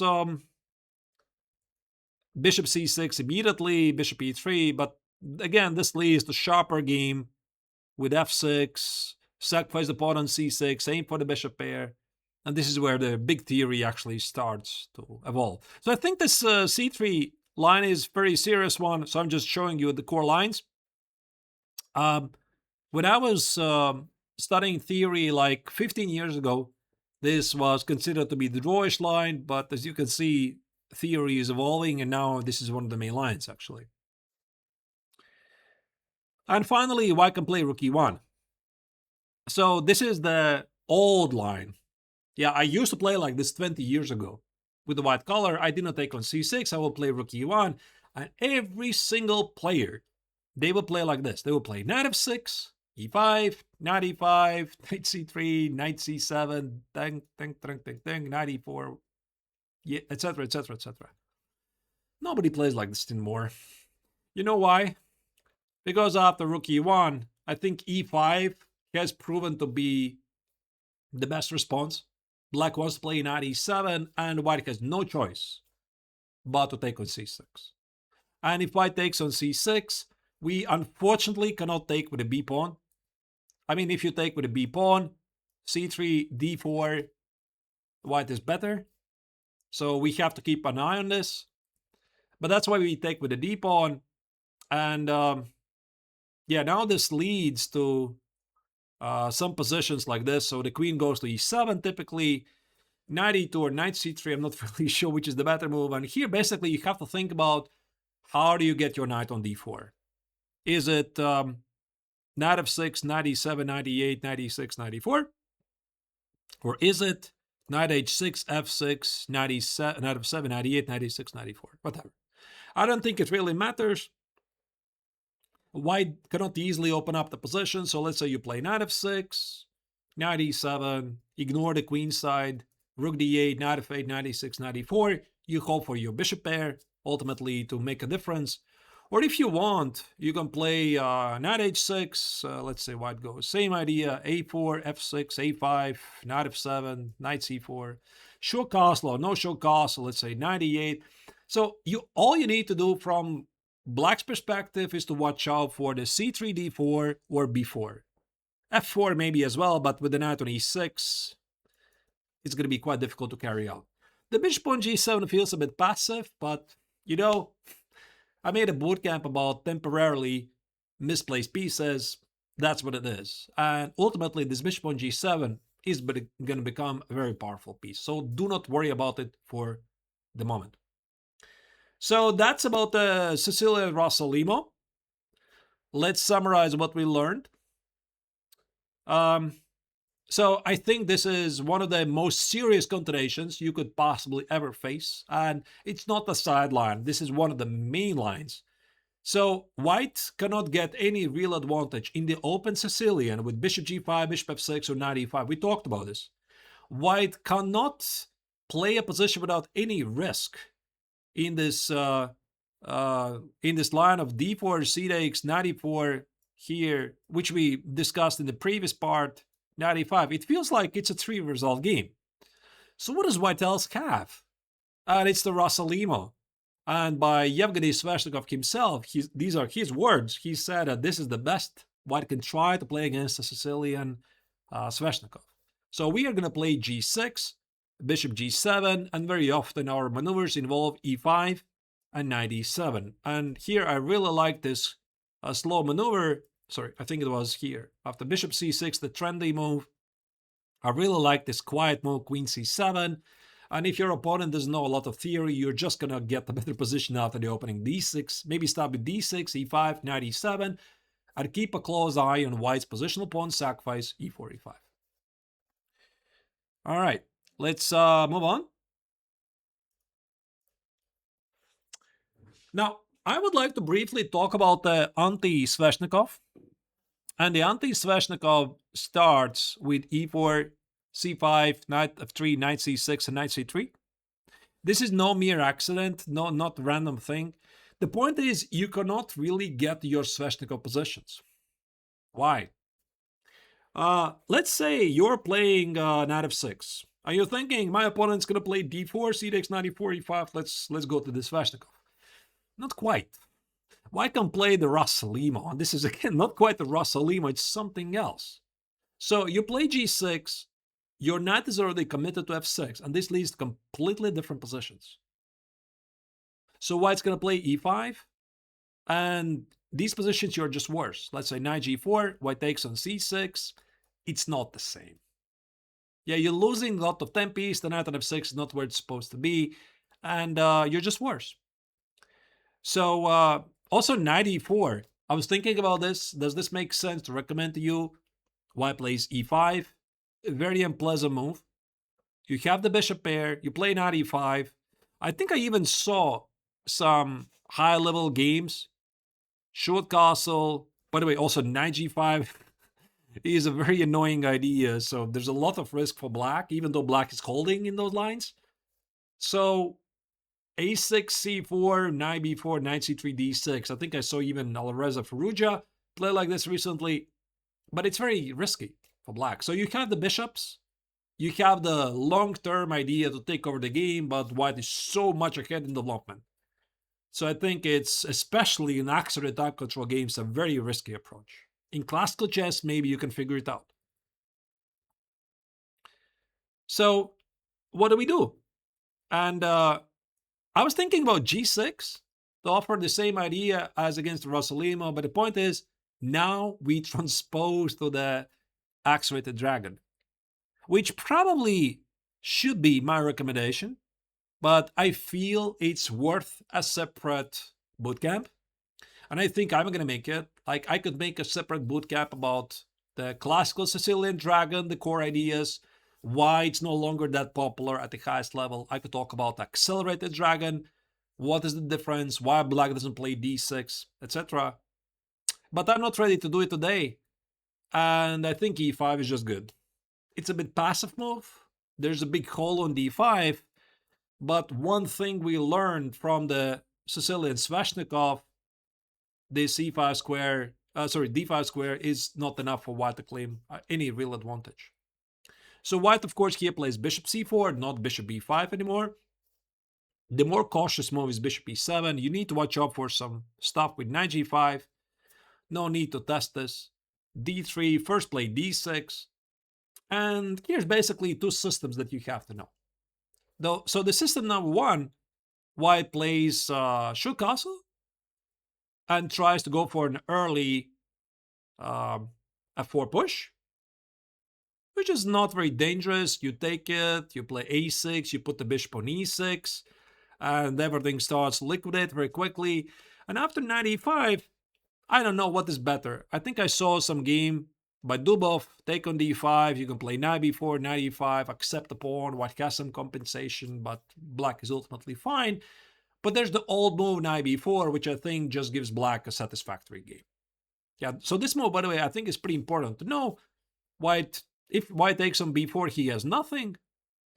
And if he takes on e7, takes on e6, again, you're about to play d5, the position is very dry for white to have anything. Speaking about the show castle, maybe white can try to play bishop g5 and try to fight for the weakness of the d5 square. But you're going to see we get some very similar vibes from the second part of this bootcamp, where I think it goes, we have a position like this. These pawns are gone, more or less. And it's basically the same position. So you play g6, you keep your bishop pair, remove the king, put the bishop on e6, you play f5. So these are the same ideas. And the only difference is that white is advancing at the queen side. So probably it's a good idea not to take on b4 just yet. And after b takes on c5, probably you can just take it. But I think this is a very nice intermezzo move, followed by d takes on c5. You want to take on e4, you want to play c4, imprison the bishop on a2, and it's getting really unclear. So white ultimately is thinking about this idea to have some small pressure after bishop g5, or maybe he can try to play a4 first, then play bishop g5 and take on f6 and put the knight on d5, which probably is a bit smarter, because if you now would play g6, you see white has not castle short. So white's going to play h4, h5, open up the h-file and, have some initiative. So if you know that, if you recognize the maneuver h4, h5, which is something we talked about during this bootcamp a couple of times, you start with bishop e6, and let's say white plays c3, now you play bishop g5. So it's more or less the same. You put the knight on e7, you smoke out the knight, and eventually you play for some f5 push. Should you play g6 or not? So black is probably just fine. I mean, white always has a bit some pressure, but it's nothing really serious. And finally, the big idea, the old idea is to play knight e2, knight f1, knight e3, knight e5. White wants to control the d5 square with everything he has. So you just play normal development. This is a good intermezzo move to provoke some weaknesses.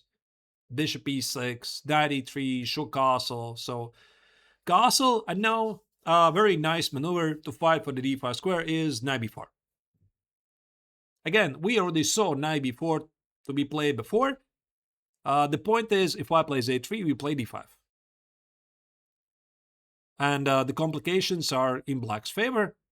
White retreats, we play d4. White can trade the bishops.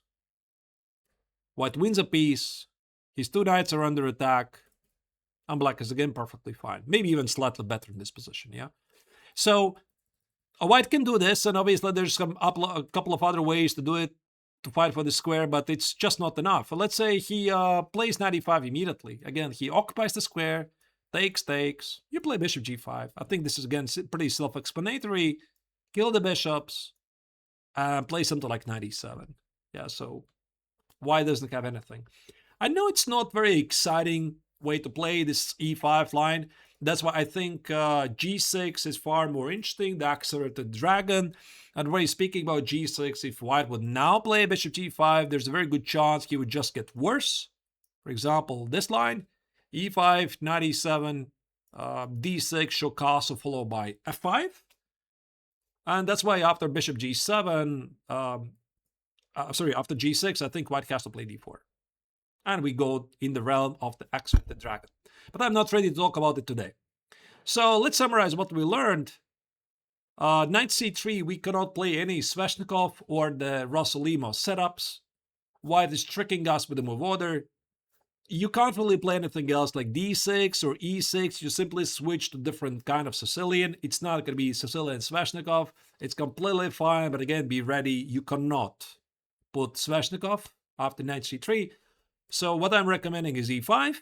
White is committing to knight c3. This means he no longer has c3, d4, and you just play for slow development. There you go. All right, this part was pretty easy.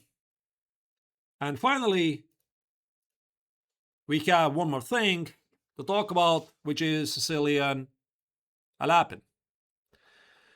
So Sicilian Alapin, in a classical sense, is e4, c5, and c3. But I already made a bootcamp about it several years ago. And in this bootcamp, I'm going to leave the link in the description. I'm recommending knight f6, e5, knight e5. In my Sicilian concourse, lifetime repertoires on Chessable, I'm recommending something else, which is d5, which is maybe a more fighting continuation, but knight f6 is just fine. But let's have a look at if white tries to play the so-called delayed Sicilian Alapin, and he plays knight f3, knight c6, and he plays c3. Now, we still play knight f6. If you have watched that bootcamp, some of the ideas they're gonna overlap. So the pawn is hit. White has to move it forward. We play knight e5. And now white has basically to make a choice. Does he play d4 or bishop c4? Because if he does something else, you simply play d6 and open up the position. I would advise you not to play e6 because this is going to make your bishop on c8 look pretty bad. So I think it makes sense to play d6, fight for the center, and then basically see what happens. So bishop c4 is the line, and I don't think that e6 is a very good choice because your bishop is going to be a bit stuck. So you play knight b6, target bishop goes here. I like this move. You close the bishop a bit. Bishop c2, and this line actually is a very nice moment where you can see how theory is changing thanks to the engines. I remember very clearly years ago, queen c7 was the main line. Yeah, people used to play like this all the time. You would open up some older books. Queen c7 was the main move. White plays queen e2, g5, h3, bishop g7, shook castle, knight e5, knight g5, blah, blah, blah. Yeah, so the theory would go here. And I think I first saw the new trend 15 years ago, maybe even 20 years ago, when people started to play shook castle. Stockfish would say you can play shook castle and just sacrifice the pawn. And now queen c7 just literally makes no sense if you don't take the pawn on e5, because rook e1 is a thing. So you take it, a4, that's what Stockfish says. The knight on b6 is weird, e6, and white just enjoys a massive compensation. Like even more than the compensation, this position is just very difficult for black to play. So that's why I think the queen c7 line is basically dead. Yeah, so don't do that. But you can play d6, take it, and I like the simple move queen d6. Some people like to play e5 and collect on d6 with the bishop, which I think is a bit risky. I like queen d6, and I figured out this line is very easy for black to play. Because let's say white plays knight a3. This was in my French team championships game against Aravind Chittambaram when he was on his rise to 2750. This was the very first round game I played. I came up with the concept to play knight e5, which apparently was a very precise move order according to Stockfish. Bishop g4, pinning the knight, bishop e4, and here apparently there's some crazy stuff possible. Long castle, knight b5, queen f6, white wins a pawn, but yeah, rook d3 leads to some amazing fireworks. Stockfish says it's equal, nothing to see here, but yeah, it's really fascinating line. But what I did in the game, I took an f3 and I played queen c6. Basically, I equalized very quickly. I lost the game in the very end because I was pushing very hard to win the game. But yeah, this line is knight a3. I mean, probably not very dangerous. But maybe I should also explain what white wants to do. White wants to play shoe castle, play b3, play knight a3, and force you to take on b3, so that he gets to establish a strong pawn center. So let's say white plays shoe castle, we play bishop g4, h3, bishop h5 doesn't change anything, rook e1, e6. Let's say white plays b3. So I figured, whatever, let him do that. So let's say we play bishop e7, white plays knight a3, and he sort of forces you to do this. Okay, so you force him to take it, but the position is very solid. So you're going to play moves like rook d8, rook c8, maybe a6, maybe knight e5, and black has no weaknesses. And even though white is about to put the pawn on d4, it's not enough to claim any serious advantage. So the main line, I think it goes here, not like this. Let me find it. So the best try for white is d4. And after c takes on d4, now white has some choices. So white typically includes d4 and then tries to do something. So let's start with the obvious move, c takes on d4. This is, by the way, a line in the Fight the Sicilian Alapin bootcamp. I'm still recommending d6. I'm still recommending to take on e5. The only difference is with the move order, white has an extra move, bishop d5 and knight c3.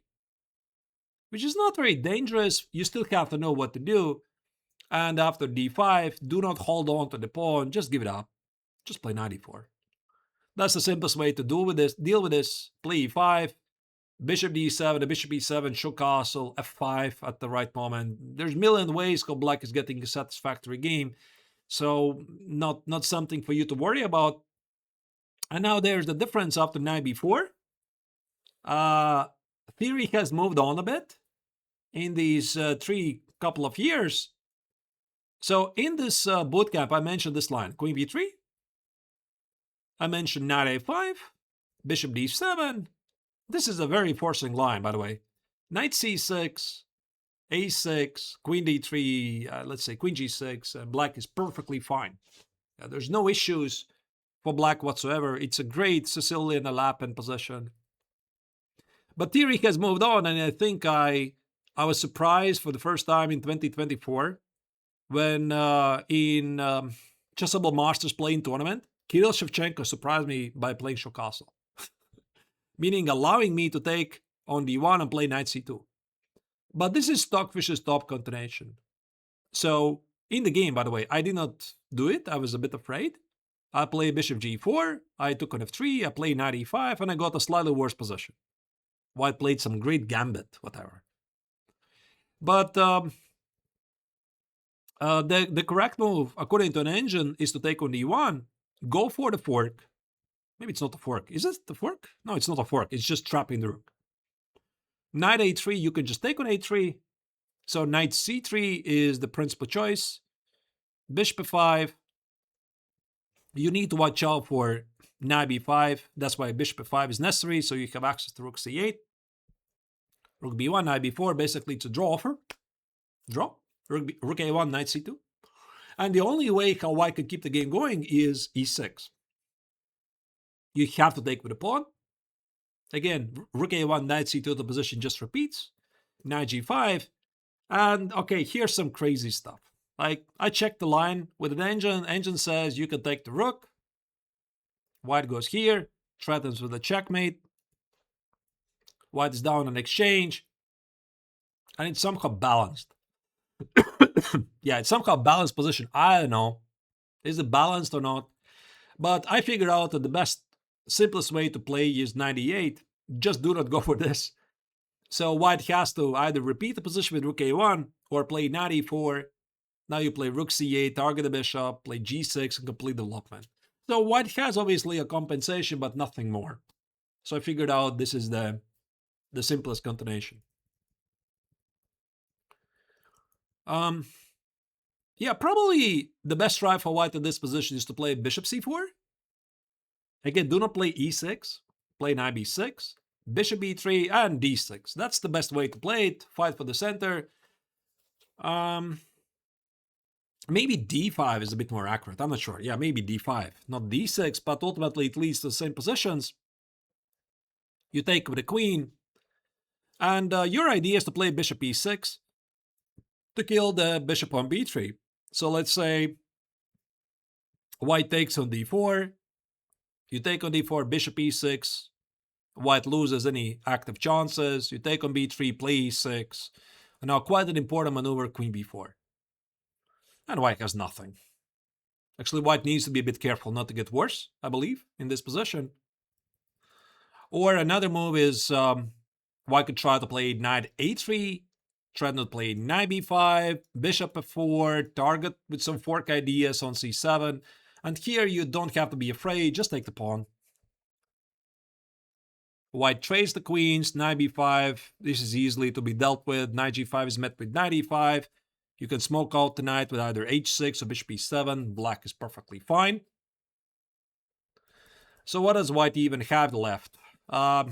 Show a castle, I suppose. Play some sort of a gambit. But now you play bishop e6. And again, if white plays knight a3, we take on c3. Black is perfectly fine. You play g6, bishop g7. Complete your development. Or if white plays bishop e6, queen e6, and takes on d4, this used to be a very old line. After rook d8, queen h4, you have a choice to play either queen e2, stopping knight e2, which leads to some crazy stuff, or h5, which is a simpler move, play queen g4, trade the queens, and just get a fully satisfactory game. That's basically it. Yeah, so obviously there's more lines, but that's the core of the Sicilian Alapin. So let's very quickly repeat. Out of knight f3, knight c6, c3, I already made a bootcamp about the Sicilian Alapin, but that's the clean Alapin, which starts with c3. This is the delayed Alapin with knight c6. And here we play knight f6, e5, knight e5. Do not play e6, play d6. And there's just basically a couple of lines for you to know. Bishop c4, here you play c4 and d6. Queen c7 is obsolete, nobody plays like that anymore.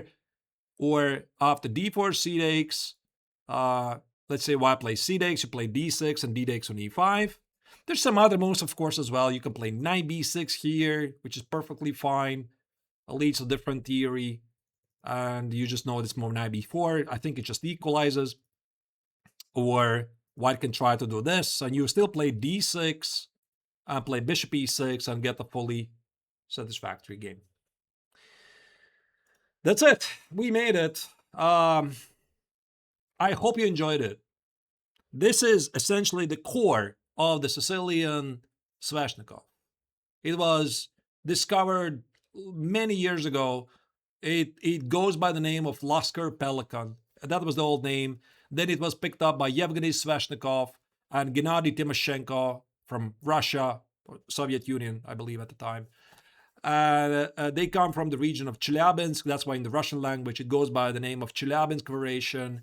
Back in the 70s, it was not very well looked upon, but Mark Tamanov later would say this was the last great discovery of the modern opening theory. And I think he is right. Basically, I haven't seen any modern new systems. It is played by some of the best players in the world right now. Magnus Carlsen, Fabiano Caruana, they're playing it. I think also Gukesh played it. Like literally every player plays it who is dynamic enough. But I feel, again, I have to mention, be careful. And ask yourself if this is the right system for you, because you have to be ready to play dynamically. And maybe let's put it this way. Maybe if you're even not yet ready, if you're going to start to play Sicilian Sveshnikov, perhaps you're going to grow as a player. And getting rid of the fear to sacrifice a pawn, play dynamically, look at the larger picture, essentially, these are the qualities that make a player a very good player. So these are the core lines. The PGN will be available on my Patreon. So it's available starting with the supporter level. If you're interested, you can check it out. I will also set a separate price. It's going to be a very symbolic price. If you need it, you can get it. Like, you don't need to do that. Like, if you want, you can do it. You can support me also by doing that as a content creator. And finally, I would also like to say this is not a full repertoire. Do not ask me why this or that variation is missing. This is not a lifetime repertoire. So go out there, support the authors. There's so many great courses. I've seen great courses on the Sveshnikov, on Chessable, great courses on modern chess and chess mood, and somebody else is going to jump in and say there's great course here and there. Absolutely. So support the authors who are inputting their incredible amount of hours into the opening theory. But ultimately, what I was trying to do, I would try to explain the concept, modern trends, what is working, what is not working, in which direction you should look at, and why the professional player, they're playing what they're playing. So thank you for your attention. And if you like my content, I would really appreciate you would press like. That allows me, my video, to be more discovered. Leave a comment. What do you think? Did you enjoy it? What you did not understand it? What's your experience in the Sicilian Sveshnikov? Or any other questions you have, I'll try to answer to all of them. But this bootcamp is officially over. I think I'm going to keep it in this format. Hope you enjoyed it. And keep studying chess. Thank you for watching. Have a great day.